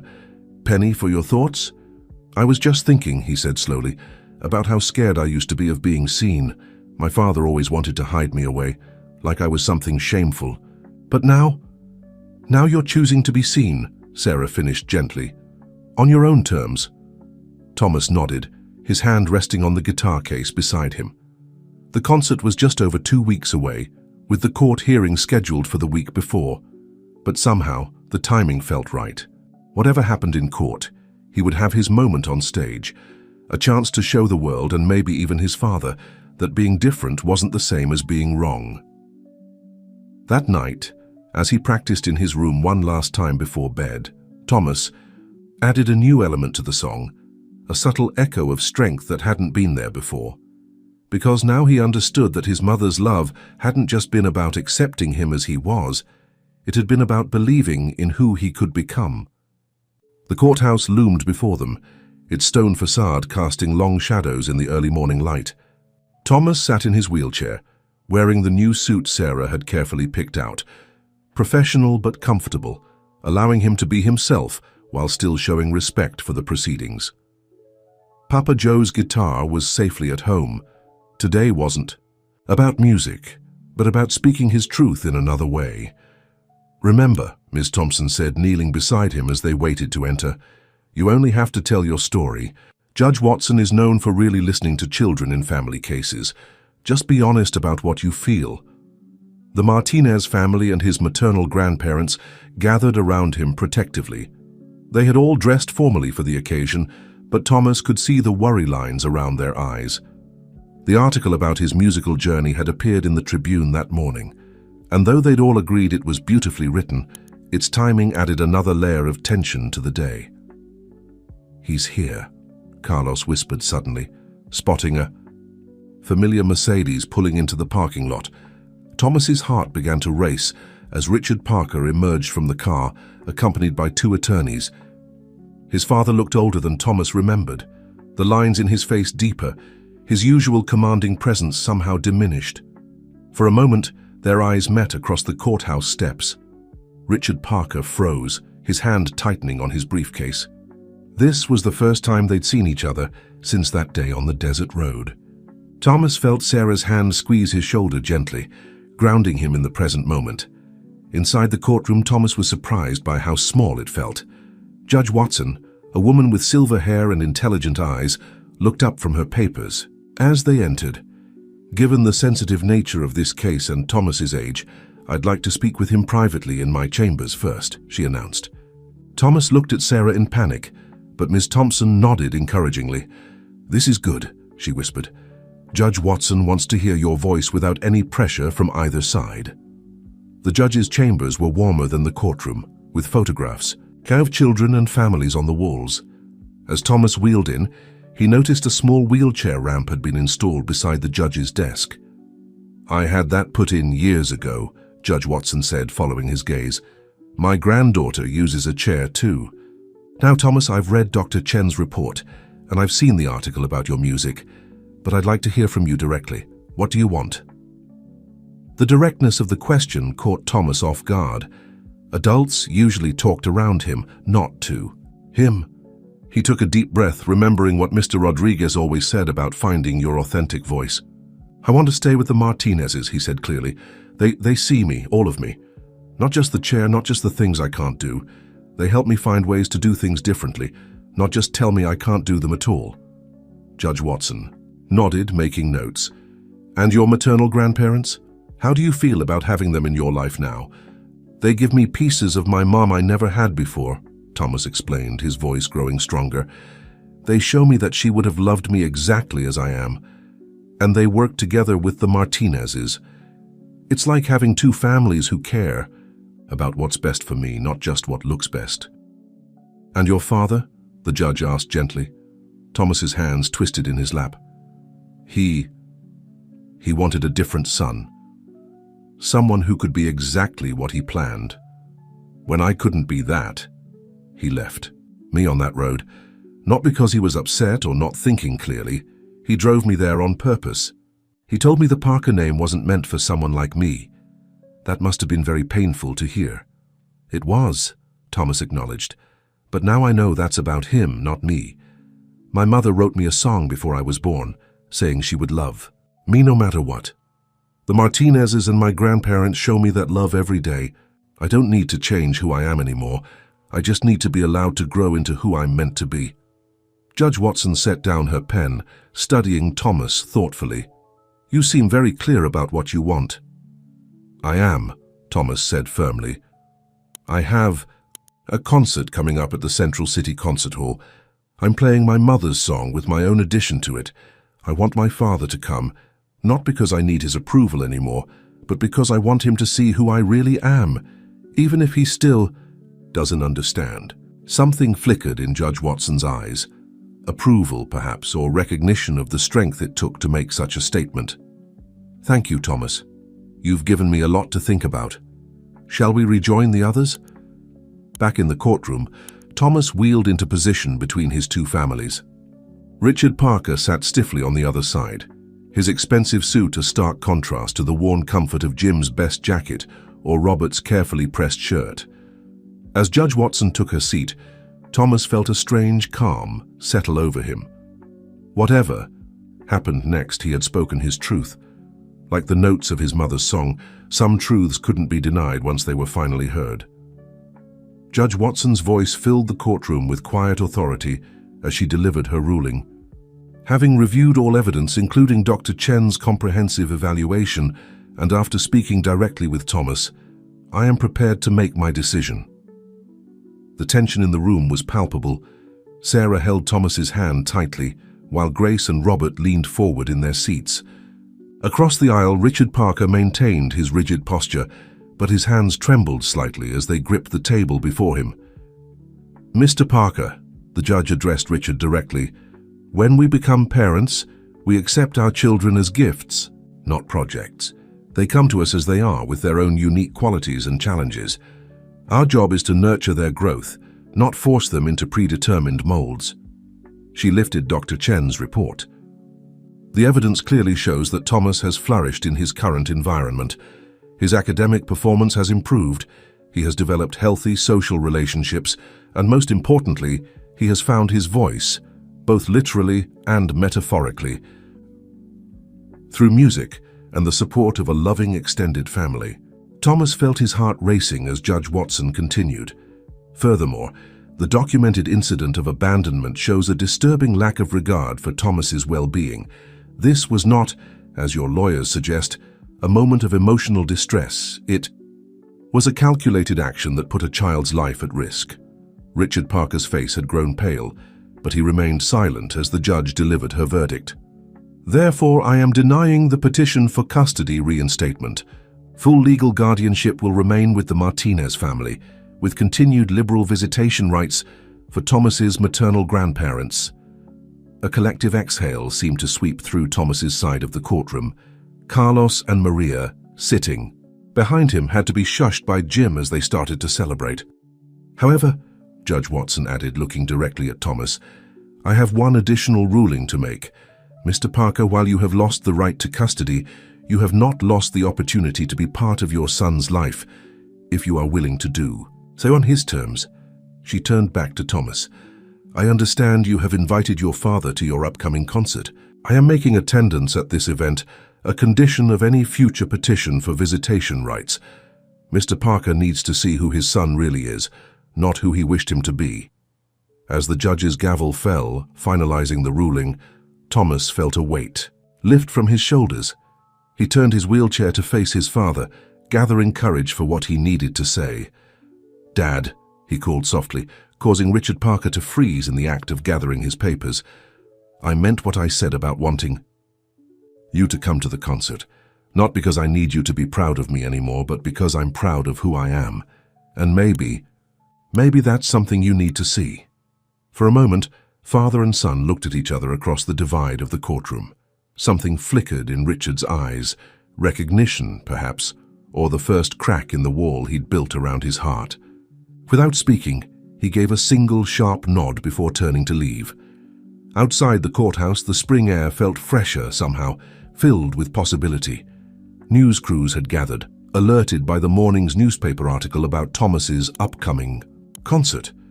But Miss Thompson and the bailiffs kept them at a respectful distance as the family made their way to their cars. "How do you feel?" Sarah asked softly as she helped Thomas into their van. Thomas thought about the question as he watched his father's Mercedes pull away from the courthouse. Like I can finally play my song without wondering if I'm allowed to be heard." Grace leaned forward from the back seat. "Speaking of the song, we should head to the studio. Diana called earlier. They want to do a final sound check with the recording of Elizabeth's voice." "Actually," Thomas said, surprising himself with the clarity of his decision, "I want to go to school first. Just for music class. I want to play through the whole piece once with Mr. Rodriguez where it all started." Jim and Sarah exchanged understanding smiles in the rearview mirror.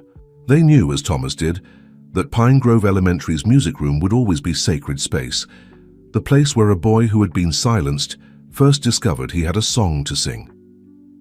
As they drove away from the courthouse, Thomas caught a glimpse of Jenny Chen, the Tribune reporter, scribbling in her notebook. He wondered what she would write about today's events. Would she understand that this wasn't a story about winning or losing, but about finding your own voice and having the courage to use it?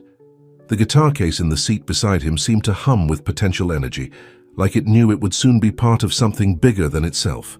In just a week, Thomas would take the stage at Central City Concert Hall, bringing together his mother's melody and his own harmony in a way that would show the world and his father that different didn't mean less, it just meant finding your own way to shine. The week before the concert passed in a blur of rehearsals and anticipation. The Central City Concert Hall had become Thomas's second home, its pristine acoustics perfectly capturing every note of his mother's song.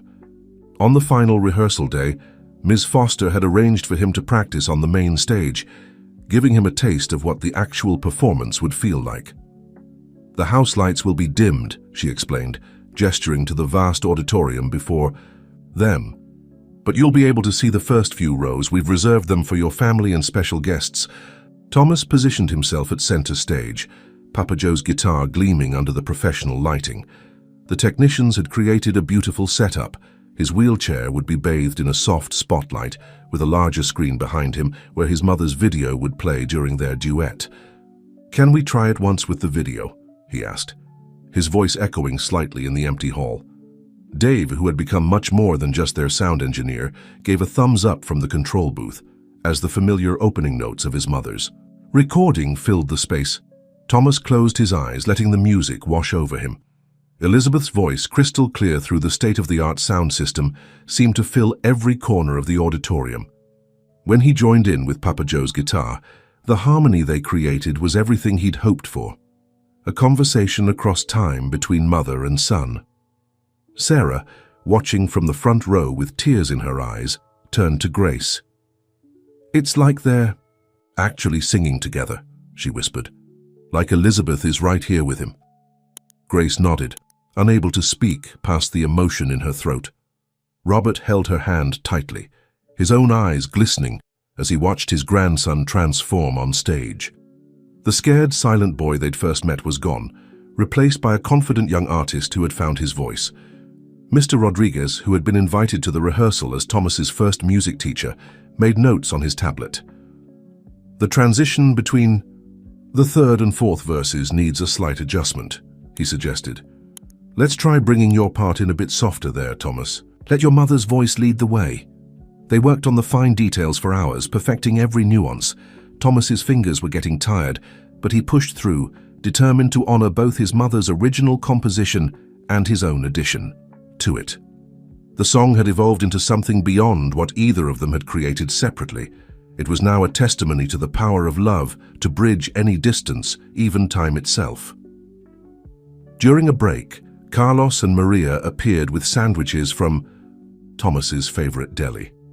"Mom said you needed brain food," Carlos announced, setting up an impromptu picnic in the green room. "Are you nervous about tomorrow?" Maria asked, carefully arranging Thomas's food where he could easily reach it.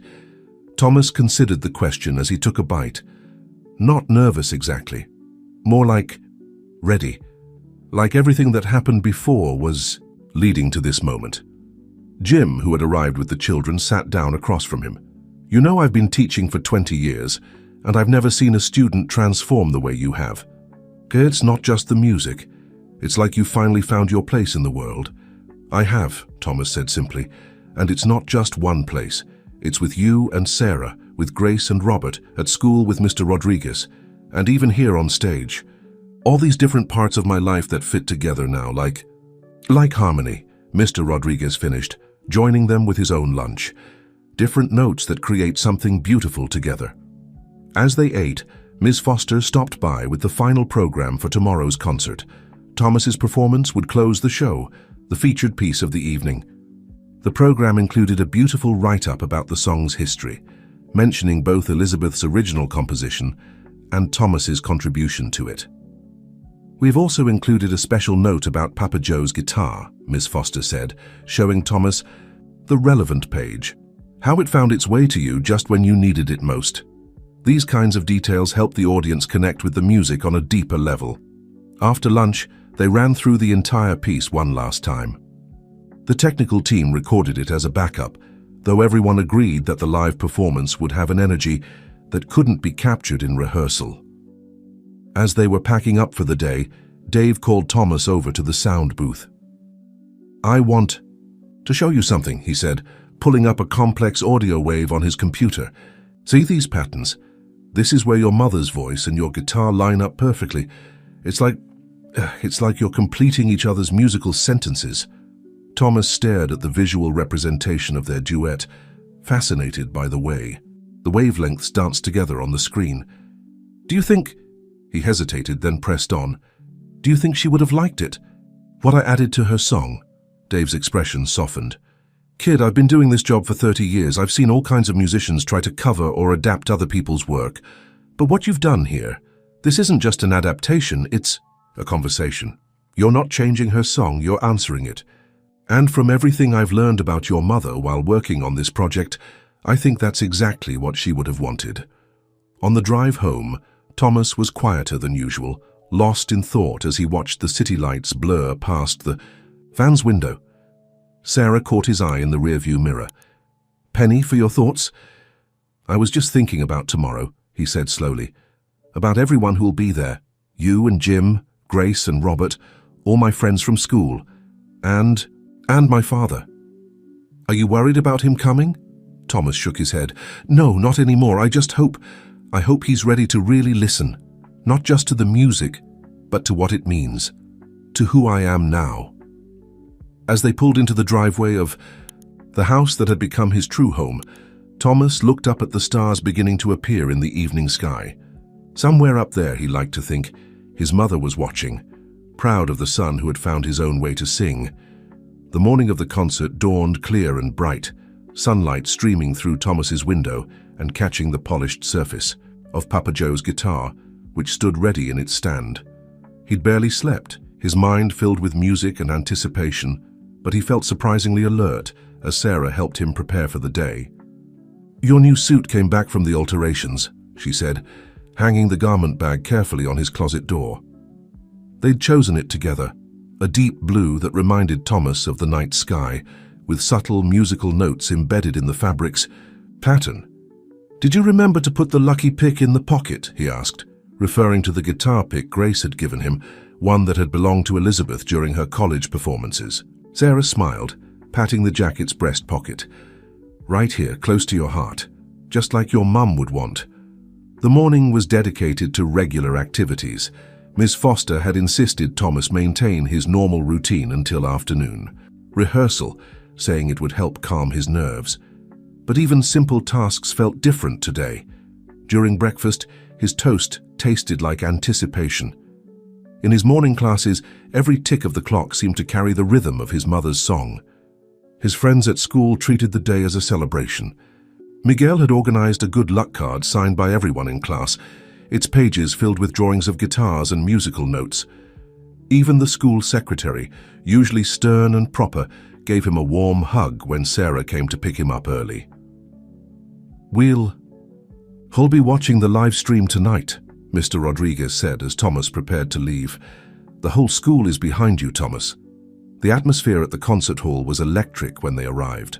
Other young performers were warming up in practice rooms, their music floating through the corridors and mixing into a symphony of preparation. In his assigned dressing room, Thomas found a surprise. The walls had been decorated with photos from his journey, from his first day at Pine Grove to his recent rehearsals. "A little visual inspiration," Miss Foster explained, appearing in the doorway. "Sometimes it helps to remember how far you've come." As the makeup artist worked to prepare him for the stage lights, Thomas studied the photos. There he was with the Martinez family at his first school concert, his hands still unsure on the guitar strings. Another showed him with Grace and Robert, poring over his mother's old songbooks. A recent one captured him in rehearsal, his face intense with concentration as he played. 5 minutes until sound check," Dave called, poking his head in. "How are you feeling, maestro?" Before Thomas could answer, there was a commotion in the hallway. To everyone's surprise, his entire class from Pine Grove had arrived early, led by Carlos and Maria. They carried handmade signs and wore T-shirts with Thomas's fan club printed in glitter. "We couldn't wait until the performance," Carlos explained, grinning. "We wanted to wish you luck first." The support of his friends helped calm Thomas's growing nerves. As he wheeled out for his final sound check, their encouraging words followed him like a protective shield. The main auditorium was already beginning to buzz with early arrivals, mostly tech crew and ushers preparing for the evening.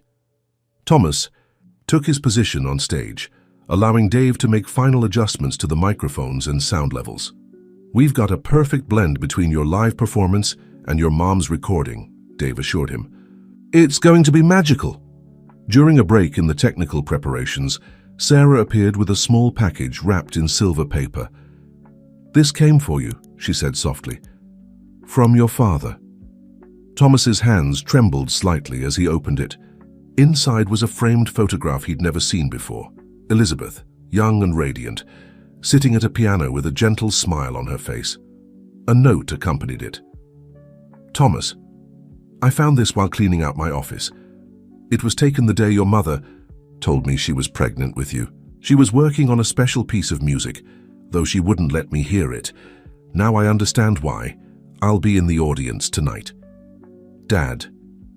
The simple acknowledgement of Elizabeth's song, of the connection between mother and son that Richard had denied for so long, brought unexpected tears to Thomas's eyes. Sarah squeezed his shoulder gently, understanding without words. As the afternoon progressed, more people began arriving, the other young performers with their families, members of the press, and distinguished guests. Grace and Robert appeared, with a bouquet of blue roses, Elizabeth's favorite flowers. Jim arrived shortly after, carrying Papa Joe's guitar case with reverent care after its final tuning. In his dressing room, Thomas changed into his performance suit, carefully transferring the lucky pick to his pocket. The photographer from the Tribune was allowed a few quick photos, capturing the quiet moment of preparation. "Almost time, Ms. Foster announced, her usual professional demeanor softened by genuine excitement. "Thomas, would you like a moment alone before we begin?" When everyone had filed out, Thomas wheeled to the full-length mirror. The person who looked back at him wasn't the scared boy from the Parker mansion, or even the uncertain child who had first touched Papa Joe's guitar. This was someone new, someone who had found his voice through music and love. He touched the lucky pick in his pocket, then the frame of his mother's photo, creating a connection between past and present. In less than an hour, he would take the stage to share their song with the world. But first, he closed his eyes and whispered the words Sarah had taught him to say before every performance. "This is who I am, this is my song, and tonight I'm ready to let it soar." The Central City Concert Hall had never felt more alive. Every seat was filled, the gentle murmur of anticipation rising to the ornate ceiling like a prayer. In the wings, Thomas watched the other young performers complete their pieces, each one showcasing their unique talents and perspectives. A girl with prosthetic arms played the violin with breathtaking precision, while a boy who couldn't speak sang through sign language and movement, his interpreter's voice carrying his lyrics to the spellbound audience. 5 minutes, Ms. Foster whispered, appearing at Thomas's side. She adjusted his collar slightly, more out of nervous energy than necessity. "Your families are all in place, and your father just arrived. He's in the seat we reserved, 3rd row center." Thomas's heart skipped a beat, but he managed to keep his hands steady on Papa Joe's guitar. Through the curtain, he could make out the shapes of his loved ones, the Martinez family, his grandparents, his school friends, and now his father. Different chapters of his life all gathered to witness this moment.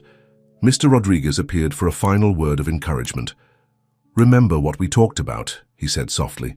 "This isn't about being perfect, it's about being true." The stage.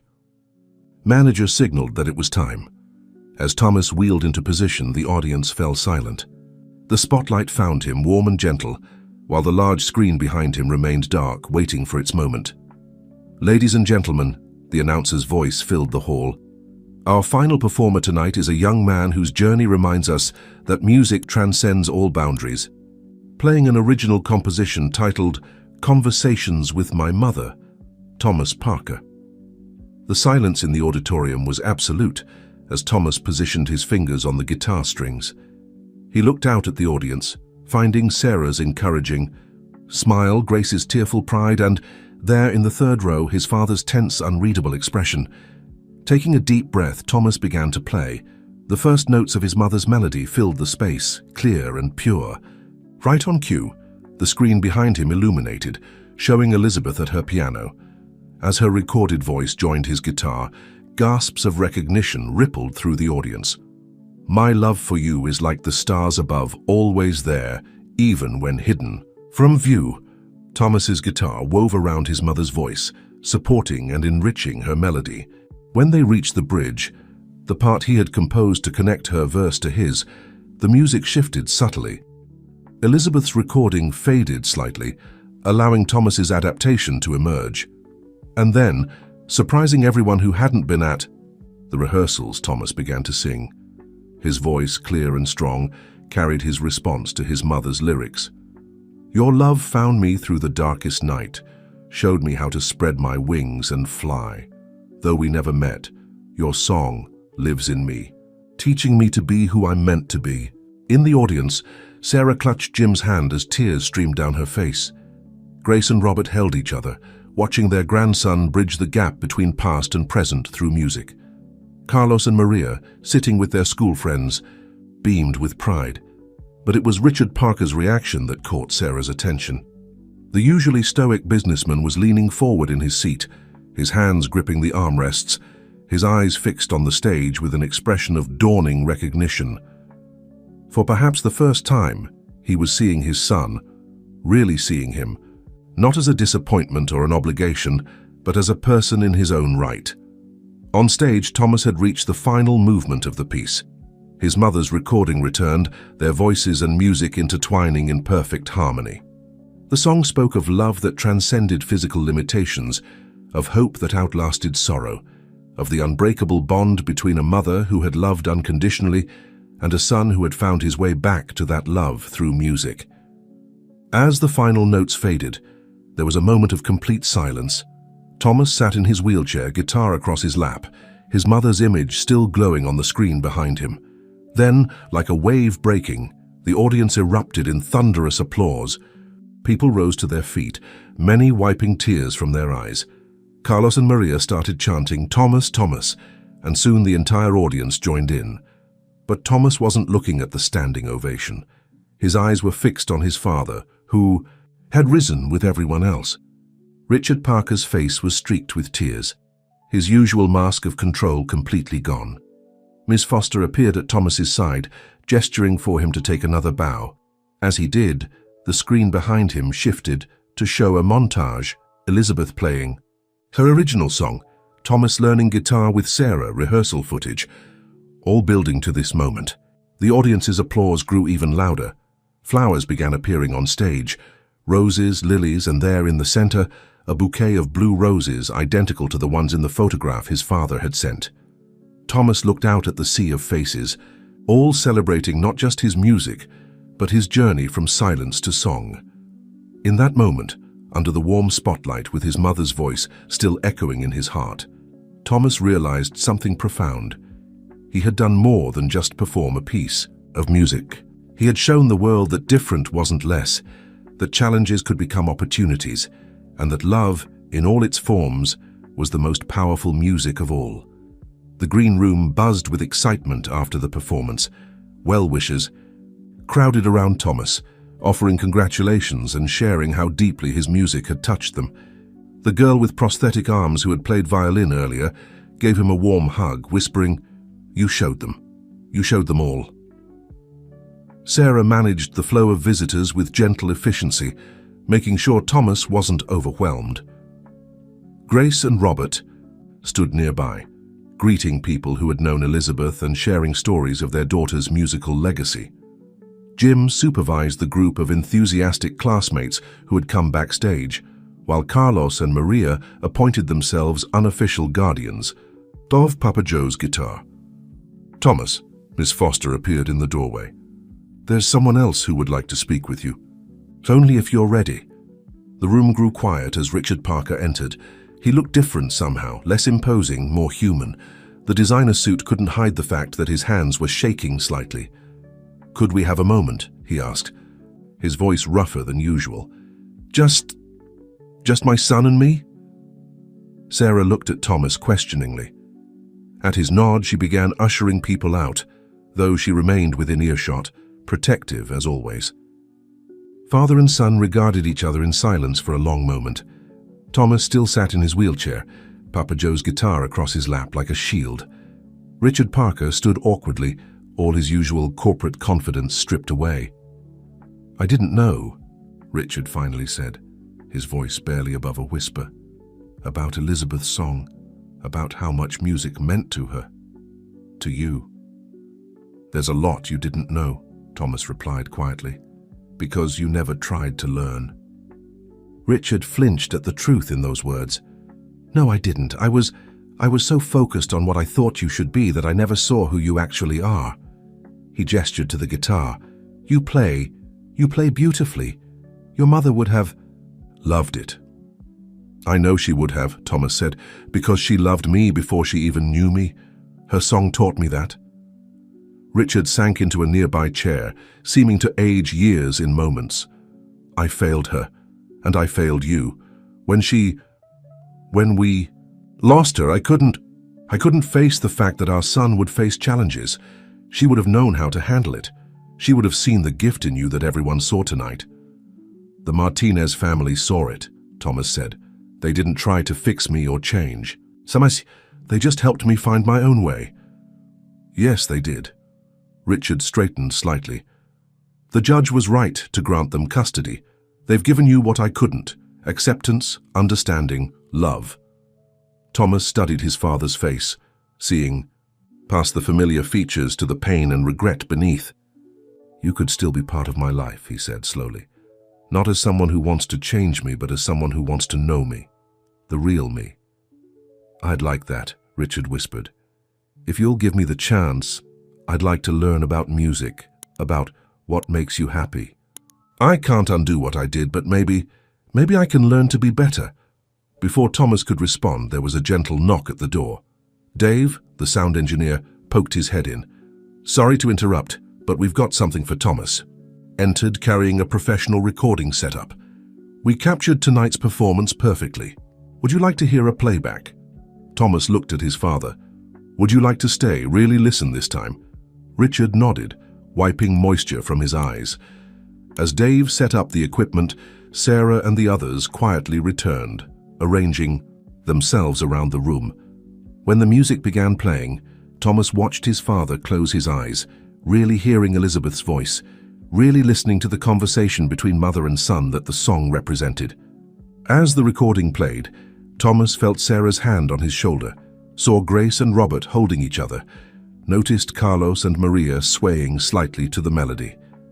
His father sat completely still, tears flowing freely now, perhaps truly hearing Elizabeth's love for the first time since losing her. The playback ended, but the music seemed to linger in the air, changing something in the space between father and son. It wasn't forgiveness. That would take time and proof of genuine change. It wasn't forgetting. The past had shaped who Thomas had become, but it was perhaps the beginning of understanding. "Your mother always said music could heal anything," Grace said softly, breaking the silence. Maybe she was right. Thomas looked around the room at his complicated, beautiful family. The Martinezes who had chosen him, his grandparents who had found him, and his father who was finally trying to see him. Different notes coming together to create something whole. "The healing already happened," he said, running his fingers over Papa Joe's guitar strings. "Tonight wasn't about healing, it was about showing who I've become. And I'm not finished becoming yet." As if to emphasize his point, Ms. Foster appeared with news that several music schools had expressed interest in Thomas's talent, and a children's hospital had asked if he would consider playing for their patients. The future was opening up, full of possibilities that had nothing to do with the limitations others had tried to place on him. In that moment, Thomas felt his mother's presence stronger than ever, not in sadness or loss, but in the joy of creation, in the power of music, to speak truths that words alone couldn't express. He had taken her melody and made it his own, just as he had taken his challenges and transformed them into strengths. The days following the concert brought a whirlwind of changes and opportunities. Thomas's performance had struck a chord that resonated far beyond the walls of the Central City Concert Hall. The Tribune's front-page story, featuring a powerful photo of Thomas and his mother's image on the screen behind him, sparked a wave of interest in his story. "Look at this one," Carlos exclaimed during breakfast, scrolling through his tablet. "Children's Music Therapy Foundation wants you to be their youth ambassador. They think your story could inspire other kids to find their voice through music." Sarah placed a plate of pancakes in front of Thomas, her eyes scanning the growing pile of invitations and offers on the kitchen table. "The Central City Children's Hospital called again. They're very interested in your idea about starting a music program for their long-term patients." Thomas absorbed all this while absently strumming Papa Joe's guitar, which rarely left his side these days. The instrument seemed to hum with new energy, as if it too sensed the expanding horizons before them. "What do you think about all this?" Jim asked, noting Thomas's thoughtful expression. "It's okay to take time to process everything." "I want to help," Thomas said slowly, his fingers finding the opening notes of his mother's song. "But I want to do it right, not just as a symbol or a story, but in a way that really makes a difference." Grace and Robert, who had extended their stay to help manage the post-concert activities, exchanged proud glances. "That sounds exactly like something Elizabeth would say," Grace observed. "She always believed music should serve a purpose beyond entertainment." A knock at the door interrupted their discussion. To everyone's surprise, it was Richard Parker, looking somewhat uncomfortable in casual clothes rather than his usual business suit. "I hope I'm not interrupting," he said, hovering in the doorway until Sarah invited him in. Thomas watched his father take in the scene, the comfortable chaos of a family breakfast, the papers scattered across the table, the way everyone naturally adjusted to include his wheelchair in their circle. It was everything the Parker mansion had never been. "I've been thinking," Richard said, accepting the coffee Sarah offered, "about all these opportunities coming your way. I know I don't have any right to make suggestions, but I do have experience with organizing charitable foundations." Thomas tensed slightly, but his father quickly added, "Not to control anything, just, if you want, I could help set up the legal and financial frameworks, so you can focus on the music and helping others. It would be your vision, your decisions. I'd just handle the business side." The offer hung in the air. Thomas looked at Sarah and Jim, who gave encouraging nods, then at his grandparents, who seemed cautiously optimistic. "You'd really just help, not try to take over?" Richard's face softened with understanding. "Thomas, I spent years trying to make you fit into my world. I think it's time I tried to fit into yours." The conversation that followed was unlike any they'd had before. Richard listened as Thomas shared his ideas about adaptive music programs, about reaching children who felt isolated or different, about using technology to make music accessible to everyone. For the first time, father and son found common ground, not in the world of corporate success that Richard had tried to force, but in the possibility of using their different strengths to help others. Mr. Rodriguez arrived later that morning for Thomas's regular lesson, bringing news from school. "The music department's been flooded with calls," he reported excitedly. "Other schools want to know about our adaptive music program. They want to learn how to make their own programs more inclusive." As they discussed possibilities, Thomas remembered something his mother had written in one of her journals. "Music isn't just about playing notes, it's about creating connections." Now he understood what she meant. His performance hadn't just been about sharing his story, it had opened doors for others to find their own musical voices. "I think," he said, interrupting the adults' discussion of logistics, "I want to start with the Children's Hospital. Not with a big program right away, but with individual sessions. Getting to know the kids, understanding what they need, letting them show me how music can help them, just like Mr. Rodriguez did with me." Sarah beamed with pride. "That sounds perfect, honey. Starting small but meaningful." "The foundation. And support that approach," Richard offered tentatively. "We could set up a pilot program, document the results, then use that to expand to other hospitals." Grace pulled out Elizabeth's old notebook. I found something yesterday that might help. Your mother used to volunteer at a children's ward during college. She kept notes about the songs that worked best for different situations. Lullabies for anxiety, upbeat tunes for physical therapy sessions. As they planned, Thomas felt a growing sense of purpose. The music he'd found through pain and rejection was becoming a bridge to help others. Papa Joe's guitar, once a symbol of new beginnings, was now an instrument of transformation, not just for him, but for everyone his music could reach. "There's something else," Richard said, as the discussion wound down. "The Parker Foundation, I'd like to rename it. Call it the Elizabeth Parker Foundation for Music and Healing, if that's okay with everyone." The suggestion brought tears to Grace's eyes. Robert squeezed her hand as she nodded wordlessly. Thomas felt something shift in his heart. Not forgiveness exactly, but recognition of his father's attempt to make amends in a meaningful way. As the morning turned to afternoon, Thomas wheeled himself to the backyard garden he and Sarah had planted. The seeds they'd sown weeks ago were now sprouting, reaching toward the sun. Like those plants, he thought, his music had started as something small and personal, but was growing into something bigger than himself. The pediatric wing of Central City Children's Hospital was brighter than Thomas had expected. Colorful murals adorned the walls, and the nurses' stations were decorated with children's artwork. Still, he felt nervous as he wheeled through the corridors, Papa Joe's guitar secure in its case across his lap. "Ready for this?" Sarah asked softly. She and Jim had taken the morning off to support him during his first official music session. Dr. Laura Chen, the hospital's chief of pediatric care, and coincidentally Dr. Marina Chen's sister, walked beside them. "We have a young patient who I think would particularly benefit from music therapy," Dr. Chen explained. "Jamie is 12 and has been here for 3 months. She's responding well to treatment, but the isolation has been difficult. When she saw your concert livestream, it was the first time she showed real enthusiasm in weeks." They stopped outside, a room decorated with space-themed stickers. Through the window, Thomas could see a girl sitting up in bed, her attention focused on a tablet. Like him, she was surrounded by medical equipment, but he noticed she had managed to decorate her IV pole with fairy lights. "Jamie?" Dr. Chen knocked gently. "There's someone here to meet you." The girl looked up, her eyes widening as she recognized Thomas. "You're the one from the concert, the one who played with his mom's recording."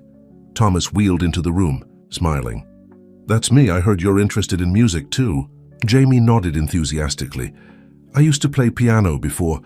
She gestured vaguely at the medical equipment around her. "I miss it a lot." "Well," Thomas said, opening his guitar case, "maybe we can make some music together. Different doesn't mean impossible. It just means finding a new way." For the next hour, Thomas shared modified techniques he'd learned, showing Jamie how to create music despite physical limitations. They started simple, with rhythm exercises using small hand movements, then progressed to basic chords on a small electronic keyboard Dr. Chen provided. "You know what this reminds me of," Thomas said as they worked.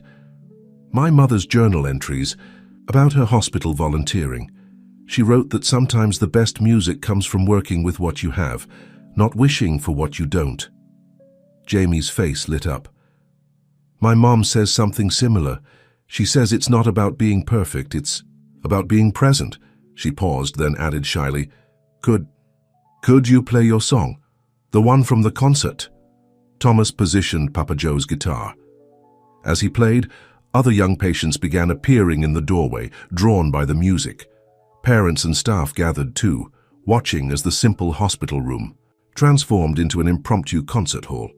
When he finished, a small boy in a wheelchair spoke up from the doorway. "Could you teach us too? My hands don't work so good anymore, but I really want to make music." "That's exactly why I'm here," Thomas replied, noting how the boy's face brightened. "We'll find your way to make music. Everyone has their own song. Sometimes we just need help discovering it." The session extended well beyond its scheduled time, with Thomas working individually with several children, adapting techniques to their specific needs and abilities. Dr. Chen observed with growing enthusiasm, taking notes on the children's engagement and emotional responses. "This is more than I hoped for," she told Sarah and Jim. "Look at how they're responding to him. It's not just about the music, it's about seeing someone like them achieving something beautiful." As they prepared to leave, promising to return, next week Jamie called out, "Wait, I wrote something. Would you read it?" She handed Thomas a slightly crumpled paper. It was a poem titled "Different Music." "Could I set it to music?" Thomas asked after reading it. "Maybe we could work on it together next time, make it our first collaboration." Jamie's entire face lit up. "Really? Like you did with your mum's song?" "Exactly like that," Thomas smiled. "Different voices coming together to create something new." In the car ride home, Thomas was unusually quiet, processing the morning's experiences. "You okay, honey?" Sarah asked, catching his eye in the rearview mirror. "I just keep thinking about what Jamie said about being present, not perfect," he replied. "That's what everyone tried to tell me. You and Jim, Grace and Robert, Mr. Rodriguez. But today, helping those kids, I finally really understood it." Jim reached back to squeeze his shoulder. "You did more than understand it. You showed them how to live it." "And this is just the beginning," Sarah added. "The foundation paperwork should be completed next week. Think of how many more children you'll be able to reach." Thomas hugged Papa Joe's guitar case closer. It's like the instrument knew where it needed to go, from Papa Joe to me, and now from me to others who need to find their voice. As they pulled into their driveway, Thomas noticed new flowers blooming in the garden.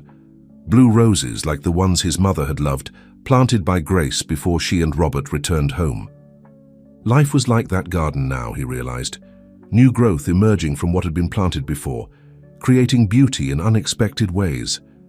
That evening, as he worked on setting Jamie's poem to music, Thomas felt more certain than ever about his path forward. His mother's song had shown him the way, but now he was creating his own melody, one that could help others find their voice, just as he had found his.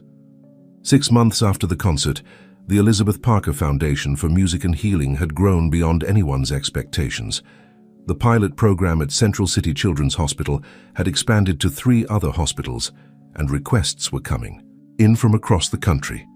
Thomas, now 11, found himself at the center of a movement he'd never imagined possible. "Look at this," Jamie said excitedly during their weekly session, holding up her tablet. She'd become not just a student, but a collaborator, helping Thomas develop new ways to teach music to children with different abilities. Their original composition, based on her poem, had become the Foundation's unofficial anthem. 3 more. "Hospitals want to start programs," she read from the screen, "and that music school in Seattle wants to adapt their teaching methods based on what we're doing here." Thomas positioned Papa Joe's guitar, preparing for their group session. The hospital's recreation room had been transformed into a music studio, complete with adaptive instruments, developed through a partnership between Richard Parker's tech division and music therapy experts. "Remember how scared we were during our first performance?" Jamie grinned, adjusting her own adapted keyboard. They'd given a small concert for the pediatric ward last month, featuring patients who'd been part of the music program. "Terrified," Thomas agreed, "but look at us now." The room began filling with their regular participants. Michael, the boy, in the wheelchair who'd been one of their first students, now played a specially designed electronic drum set that responded to even the slightest touch. Sarah, a girl with limited mobility in her arms, had mastered a breath-controlled synthesizer that allowed her to create complex melodies. "Before we start," Thomas announced, "I have some exciting news. The Foundation's board, that includes my dad, my grandparents, and the Martinezes, has approved our suggestion. We're going to start a scholarship program for adaptive music. Education." The room erupted in cheers. This had been a dream born from their sessions, as they discovered how many talented young musicians were held back by lack of access to adaptive instruments and specialized training. "And," he continued, "Jamie has been chosen as our first student ambassador. She'll help us design programs that really work for kids like us." Jamie's face lit up with joy. She'd recently received good news about her health and was preparing to return home, but had worried about leaving the music program behind. This new role meant she could stay involved while helping expand their reach. As they began their session, Thomas couldn't help but marvel at how far they'd all come. The children who had once been isolated by their conditions were now part of a vibrant musical community. They composed together, performed together, and, most importantly, supported each other's journeys. Richard Parker, who had quietly entered to observe, watched from the doorway. He'd kept his promise to handle the business side without interfering with the creative aspects. More than that, he'd become a genuine advocate for adaptive music education, using his corporate connections to secure funding and support. "It's amazing," he said softly to Sarah, who stood beside him. "I spent years trying to force Thomas into my world, never realizing he was creating something far more valuable than anything I could have imagined." Sarah smiled, watching as Thomas guided a new student through her first notes on an adapted violin. He's found his purpose, and in helping others find their voice, he's grown so much stronger in his own. The session continued with their newest piece, a collaborative composition that incorporated each student's unique musical voice. Michael's gentle drum beats provided the foundation, while Sarah's synthesizer added ethereal melodies. Jamie's keyboard and Thomas's guitar wove everything together, creating a symphony of different abilities working in perfect harmony. As they played, Thomas caught sight of a familiar photo on the wall. His mother at her piano, the same image his father had given him before the concert. Below it hung the article from the Tribune, now framed alongside pictures of their growing music community. The foundation had recently discovered more of Elizabeth's writings about music therapy, and her insights were being incorporated into their teaching methods. It was as if she was still guiding them, her vision of inclusive music education finally becoming reality through her son. "You know what's really cool?" Jamie said during a break, as the younger kids enjoyed some snacks provided by the hospital staff. "We're not just making music, we're changing how people see us. My doctor said other hospitals are starting to include music therapy in their regular treatment plans because of what we're doing here." Thomas nodded, understanding exactly what she meant. Each note they played challenged preconceptions about disability. Each performance showed the world that different wasn't less. It was just a different way of creating beauty. "My mum wrote in her journal that music has the power to build bridges," he said, strumming softly on Papa Joe's guitar. "I used to think she meant between her and me, but now I see it's so much bigger than that. We're building bridges for everyone who needs a way to express themselves." As the afternoon session wound down, Thomas looked around the room at his growing musical family. These weren't just students or patients anymore. They were fellow artists, each finding their own way to add their voice to the world's symphony. The one-year anniversary of Thomas's concert at Central City Concert Hall arrived with the first hints of spring. The Elizabeth Parker Foundation had organized a special celebration, not in the grand concert hall this time, but in the hospital's newly renovated auditorium, a space designed specifically for adaptive performances. The room was filled with families, medical staff, and supporters of the foundation. But the real stars were the young musicians themselves, each one representing a different chapter in the foundation's growing story. They had spent weeks preparing for this performance, determined to show the world how far they'd come. "Ready for this?" Thomas asked Jamie, who was adjusting her keyboard one last time. She would be performing their collaborative piece before heading off to music school next month, having been accepted with a full scholarship from the foundation. "Born ready," she grinned, though her hands trembled slightly with excitement. "Still can't believe we're actually doing this." The program began with Michael's Drum Symphony, a piece he had composed to express his journey through treatment. The adapted drums responded to his lightest touch, creating complex rhythms that filled the auditorium with energy. Sarah followed with her breath-controlled synthesizer, performing a haunting melody that brought tears to many eyes. Throughout the performances, Thomas caught glimpses of his extended family in the audience. The Martinezes beamed with pride from the front row, while Grace and Robert filmed everything for their growing archive of the foundation's achievements. His father sat with the board members, but his attention was fully focused on the music, his usual business demeanor softened by genuine emotion. When it was time for the finale, Thomas took center stage alongside Jamie. Papa Joe's guitar, now bearing the loving marks of countless therapy sessions and performances, rested comfortably in his lap. The screen behind them displayed images from their journey, therapy sessions, small performances, moments of breakthrough and joy. This piece, Thomas announced to the audience, is called Different Voices, One Song. It's dedicated to everyone who helped us find our way to this moment. Our families, our teachers, our doctors and therapists, but most of all, it's dedicated to those who are still searching for their voice. We want you to know that there's a place for you in this symphony.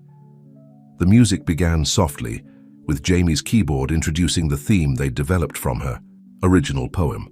Thomas's guitar joined in, adding layers of harmony that spoke of challenge and triumph. One by one, other young musicians from the program added their parts. Michael's drums, Sarah's synthesizer, and a dozen other adapted instruments, each contributing its unique voice to the whole. As they played, Thomas felt the presence of all those who had brought him to this moment. He felt Sarah's unwavering support in every note, heard Mr. Rodriguez's encouraging words in every chord progression. He sensed his mother's love flowing through the melody and Papa Joe's spirit in the guitar's warm tones. The piece built to a crescendo, each different voice rising and falling in perfect harmony, demonstrating that music knew no boundaries of ability or circumstance. When the final notes faded away, the audience erupted in thunderous applause, many rising to their feet in celebration. Dr. Chen, who had supported the program from its inception, took the stage to make an announcement. Thanks to the success of this program, Central City Children's Hospital is establishing a permanent center for music therapy and adaptive arts. And I'm thrilled to announce that Thomas Parker will serve as our youth program director, helping thus develop new ways to bring music into the healing process. The news drew fresh applause, but Thomas was focused on the faces of his students, past and present, each one representing a story of discovery and triumph. Jamie was crying happy tears, her keyboard still under her fingers, like an old friend. Michael beamed from behind his drums, while Sarah's smile could have lit up the entire auditorium. After the ceremony, as families mingled and celebrated, Richard Parker approached his son. "Your mother," he said softly, "would be so proud of what you've created here. Not just the music, but the way you've helped others find their strength through it." Thomas looked around at what they had built together, not just a program or a foundation, but a community where difference was celebrated and every voice mattered. "We all did this," he replied. "Everyone who believed in the power of music to heal and connect."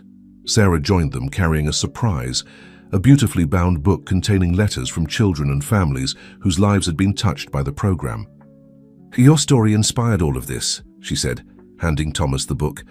"But now it's become so much bigger than one story. It's become a symphony of hope." As the celebration continued around them, Thomas opened the book, reading messages of gratitude and inspiration. Each letter represented a life changed, a voice discovered, a bridge built through music. Papa Joe's guitar rested in his lap, its well-worn surface reflecting the lights of the auditorium, an instrument that had helped him find his voice, now helping others find theirs. The foundation's work was really just beginning, but looking at the joy in the room, Thomas knew they were on the right path. His mother's song had shown him the way, and now he was helping others write their own melodies, proving that every voice, no matter how different, had the power to create something beautiful. 18 months after that first life-changing concert, Thomas found himself back on the desert road where his journey had begun.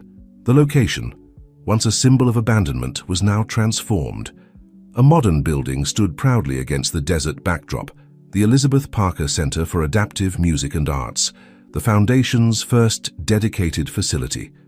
"It's perfect," Sarah said softly, watching Thomas take in the completed building. The center had been his idea, a place where children with different abilities could come for intensive music programs, regardless of their financial situation. The location, challenging as it was emotionally, had been his choice too. "This way," he had explained to the foundation board, "every child who feels lost or different will know there's a place where they belong. Right here, where I thought everything was ending, new beginnings can start." The grand opening was scheduled for tomorrow, but today was special for another reason. Thomas had organized a private concert for a very specific audience, children, from local foster homes and group homes, each one facing their own challenges and feelings of displacement. "They're arriving," Carlos called from the entrance. Now 14, he had become one of the foundation's most dedicated young volunteers, along with Maria, who ran their social media outreach. The buses pulled up, and children of various ages and abilities began filing into the center. Thomas wheeled to the entrance to greet them, Papa Joe's guitar across his lap.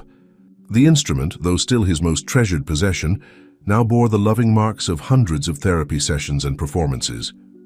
"Welcome to your home for music," he announced, his voice strong and clear. "Here, there's no wrong way to make music, no wrong way to be yourself. We're all different, and that's what makes our symphony beautiful." The main performance space had been designed with input from Thomas and his students. Adaptive equipment was seamlessly integrated into the architecture, making it feel natural rather than medical. The walls featured art created by program participants, and a special display honored Elizabeth Parker's original vision of inclusive music education. As the children settled in, Thomas noticed their expressions, the same mix of uncertainty and hope he had seen in so many faces at the hospital. He began with the story they had come to hear, the one that had led to this moment. 2 years ago, I sat in this very spot, though it looked very different then. I thought I was alone, that being different meant being less. But I discovered something incredible. Our differences are what make our music unique." He started to play, beginning with his mother's melody. On the screen behind him, images appeared, not just of Elizabeth this time, but of all the children who had found their voice through the program. Jamie performing at her music school audition, Michael teaching drums to new students, Sarah composing for an adaptive orchestra. Grace and Robert, who had flown in for the opening, watched from the back of the room. "Elizabeth would be amazed," Grace whispered, squeezing her husband's hand. "Her song has touched so many lives." Richard Parker sat quietly among the audience, her changed man from the father who had once abandoned his son. He had become a fierce advocate for adaptive arts education, using his business expertise to ensure the Foundation's programs were accessible to all who needed them. As Thomas played, he invited the children to join in with simple percussion instruments that had been distributed earlier. The room filled with spontaneous music, some keeping perfect time, others creating their own rhythms, all becoming part of something larger than themselves. "Music finds a way," Thomas told them, echoing Mr. Rodriguez's words from so long ago. "It doesn't care if your hands work differently, if your body moves differently, if your mind processes differently. It only cares that you have something to say." He then introduced some of his original students, now peer mentors in the program. They demonstrated various adaptive instruments and techniques, showing the new children possibilities they might never have imagined. "When I first started playing," Sarah shared, demonstrating her breath-controlled synthesizer, "I thought my physical limitations would hold me back. Now I know they just led me to my own unique way of making music." Michael, from his adapted drum set, added, "The best part isn't just making music, it's finding people who understand you, who see your differences as strengths." Throughout the afternoon, Thomas moved among the children, helping them discover their own musical voices. Some gravitated toward traditional instruments with adaptive modifications, others found their rhythm through technology, and still others simply moved to the music in whatever way felt natural to them. The Martinez family watched it all with quiet pride. Jim, who still taught at Pine Grove, but now also consulted for the Foundation's educational programs, saw the same spark in these children's eyes that he had first noticed in Thomas, the realization that they weren't limited by their differences, but empowered by them. As the day drew to a close, Thomas gathered everyone for one final piece. The song that had begun as a duet between him and his mother had evolved into something greater, a celebration of different voices coming together in harmony. As the music filled the space, the desert sunset painted the sky in brilliant colors through the center's windows, as if nature itself was celebrating this moment of transformation. The morning of the center's official opening dawned bright and clear. Thomas sat in his room at the Martinez home, now filled with music books, adaptive instruments, and photographs documenting his journey. Papa Joe's guitar waited in its stand, ready for another day of changing lives through music. "Ready for the big day?" Sarah asked from the doorway. Though Thomas had grown and changed over the past 2 years, their morning routine remained a constant source of comfort and connection. "Almost," he replied, reaching for a leather-bound journal on his desk. It was a gift from Grace and Robert, Elizabeth's final notebook, which they had saved for when they felt he was ready. Inside, his mother's last entry spoke directly to his heart. "To my child, whoever you may be, never let anyone tell you what you can't do. Find your own way to sing, to dance, to live. Your voice matters, exactly as it is. Love, Mom." The Elizabeth. Parker Center for Adaptive Music and Arts stood as a testament to that message. As Thomas wheeled through its corridors for the official opening ceremony, he saw his mother's vision everywhere, in the inclusive design, in the array of adaptive instruments, in the faces of children discovering their own musical voices. The main hall was packed with supporters, media, and most importantly, families who would benefit from the center's programs. Jamie had flown in from music school to perform, along with many other students whose lives had been touched by the foundation. "Before we begin," Thomas addressed the gathering, "I want to share something with you. This center stands on the spot where I once felt most lost and alone.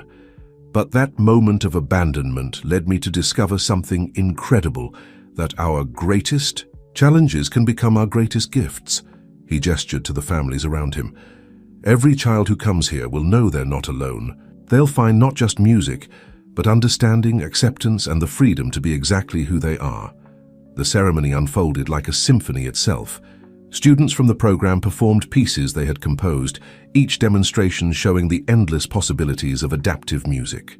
Michael's drum corps, featuring children with various physical challenges, brought the audience to their feet.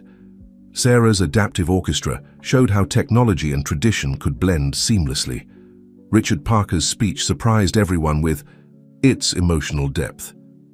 2 years ago, I couldn't see past my own limited vision of perfection. My son taught me that true perfection lies in authenticity, in being exactly who you are and helping others do the same. Grace and Robert shared stories of Elizabeth's early work in music therapy, connecting her dreams to the reality that had grown from them. The Martinez family spoke about the transformative power of unconditional love and acceptance.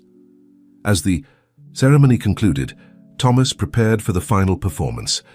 But before he began, he had one more surprise.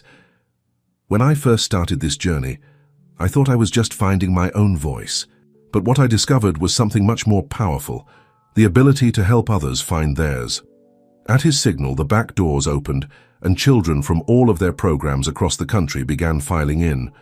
Each carried an instrument adapted to their specific needs, their faces glowing with purpose and pride. "This," Thomas announced, "is the true sound of inclusion.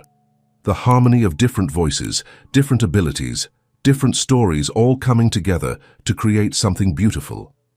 The performance that followed was unlike anything the audience had ever experienced. Hundreds of young musicians, each playing in their own unique way, joined together in a piece that Thomas had composed specifically for this moment. The music spoke of challenges overcome, of barriers broken, of love that transcended all differences.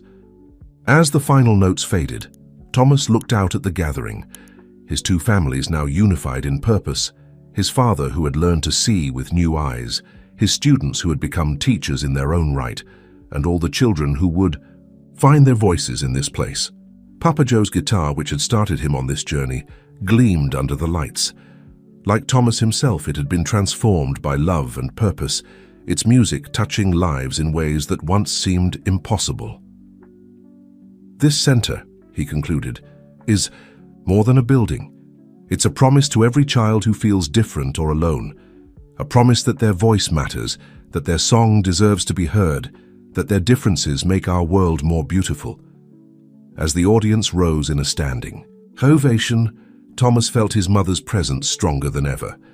Her song had been the beginning, but what had grown from it was beyond anything she could have imagined, a symphony of hope, healing, and unconditional acceptance that would continue to transform lives for generations to come.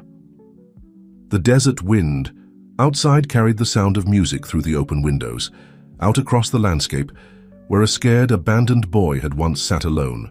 But that spot was no longer marked by sadness.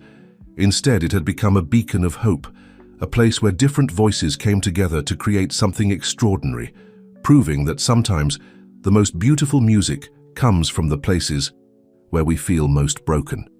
5 years had passed since that first life-changing performance at the Central City Concert Hall. Thomas, now 15, sat in his wheelchair on the familiar stage, Papa Joe's guitar resting comfortably in his lap.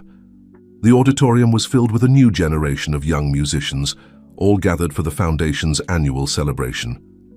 "I remember sitting right where you are now," he began, addressing the eager faces before him, "wondering if I had anything worth sharing with the world, wondering if being different meant being less." His fingers found the opening notes of his mother's song, the melody that had started everything. The Elizabeth Parker Foundation had grown beyond anyone's wildest dreams. Centers like the one in the desert had sprung up across the country, each offering hope and healing through music. Jamie had graduated from music school and now ran the Foundation's educational programs. Michael's adaptive drumming techniques had revolutionized music therapy practices worldwide. But today's celebration was special for another reason. Sarah and Jim had suggested something unprecedented, a worldwide concert connecting all their centers through live streaming technology. Music Without Borders would showcase hundreds of young musicians playing together across time zones and distances.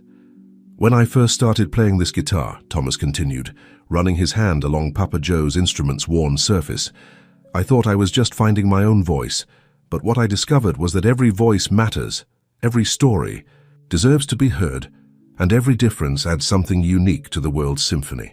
The massive screens behind him lit up, showing faces from centers around the globe, children with various abilities, each one ready to add their voice to the collective performance.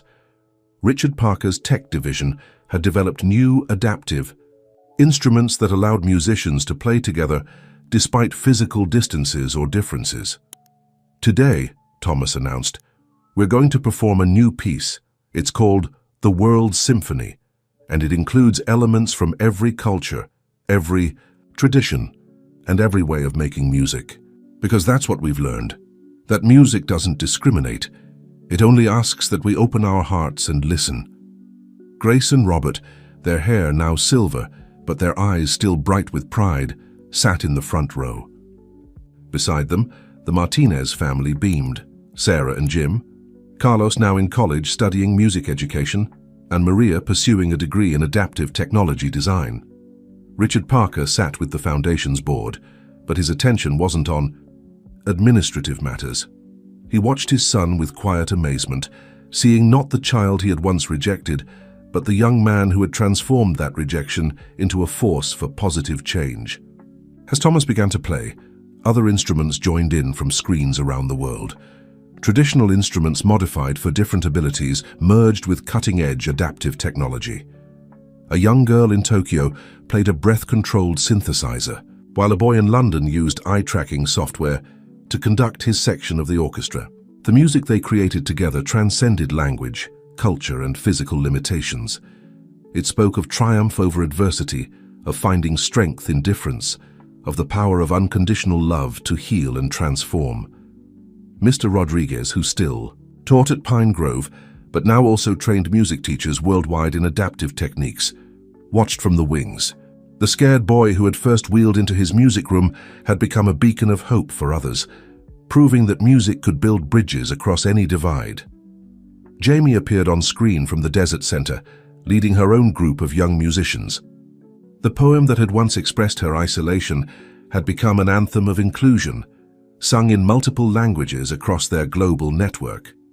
As the piece reached its crescendo, Thomas looked out at the sea of faces, both in person and on screens, and saw his mother's dream manifested in ways she could never have imagined. Every child who had ever felt different or isolated could now find their place in this worldwide symphony.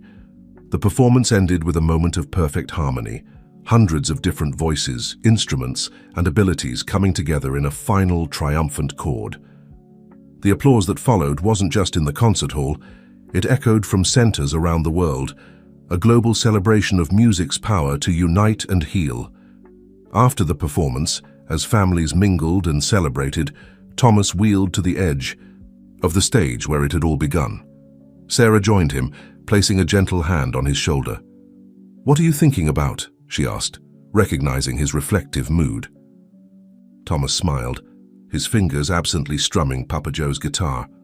"About how everything can change in a moment. That day on the desert road, I thought it was the end, but it was really just the beginning of something amazing." The guitar's warm tones filled the quiet space between them, carrying the echoes of all the lives that had been touched, all the barriers that had been broken, all the music that had been unleashed into the world. Late that evening, after the global concerts had ended and the celebrations wound down, Thomas returned to the desert center. The building glowed softly in the twilight, its windows illuminated with the warm light that had guided so many children home to themselves. He wheeled along the familiar path to the exact spot where his father had left him years ago, but now, instead of emptiness and despair, the space was filled with purpose and hope. A small memorial garden bloomed there, desert flowers growing strong and beautiful in the challenging environment.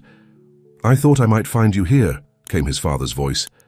Richard Parker approached slowly, respecting the significance of the moment. Their relationship had evolved over the years into something neither of them could have predicted. Not the rigid bond his father had once demanded, but a genuine connection built on understanding and acceptance. "I was just thinking," Thomas said, gesturing to the garden, "about how things grow in the most unexpected places." Papa Joe's guitar rested in his lap, its surface catching the last rays of sunset. Richard sat on a nearby bench, designed to be accessible for all visitors. "Your mother used to say something similar. She believed that beauty could flourish anywhere if it was just given the chance to grow in its own way." Around them, the desert wind carried the lingering echoes of the day's music.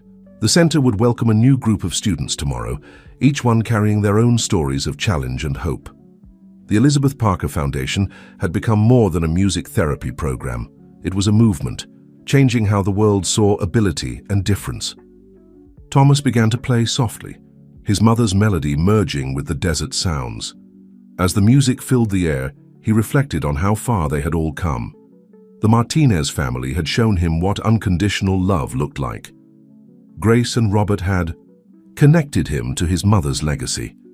His father had learned that perfection wasn't about meeting external standards, but about being authentically yourself. You know what I've learned," Thomas said, his fingers still moving over the strings, "that sometimes the things that seem to break us actually break us open, let in the light, make room for new growth." Inside the center, the walls were lined with photographs, children discovering their musical voices, families finding hope, communities coming together. Each image told a story of transformation, of barriers overcome, of music's power to heal and unite. Sarah appeared in the garden's entrance, followed by the rest of their extended family. They gathered naturally around Thomas, each one a vital part of the symphony his life had become. Carlos and Maria, home from college, joined in with instruments of their own. The music that had once been a solitary comfort, now a shared celebration. "I have something to show you," Grace said, producing a worn envelope. "We found it in Elizabeth's last journal. It was meant for your 16th birthday, but I think now is the right time." Inside was a simple note, written in Elizabeth's flowing hand. "To my child, may you always know that your song matters. Your voice, exactly as it is, adds something precious to the world's music. Never stop playing, never stop growing, never stop believing in the beauty of who you are." As Thomas read his mother's words, his fingers found a new melody on Papa Joe's guitar. Not a song of loss or longing, but a celebration of everything that had grown from those difficult beginnings. One by one, the others joined in, creating an impromptu symphony under the desert stars. The music they made together spoke of family found in unexpected places, of love that transcended blood ties, of the strength that comes from embracing our differences. It spoke of a boy who had once sat alone in this very spot, not knowing that his darkest moment would lead to light for so many others.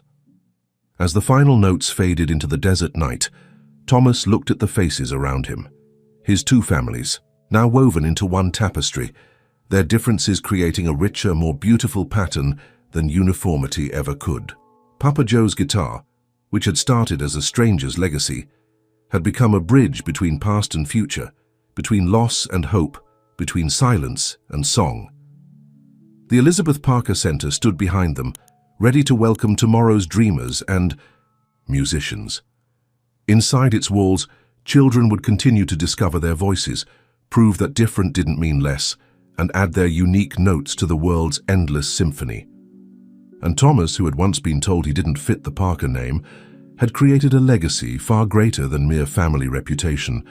He had shown that every voice matters, every story deserves to be heard, and every difference adds something precious to life's magnificent harmony.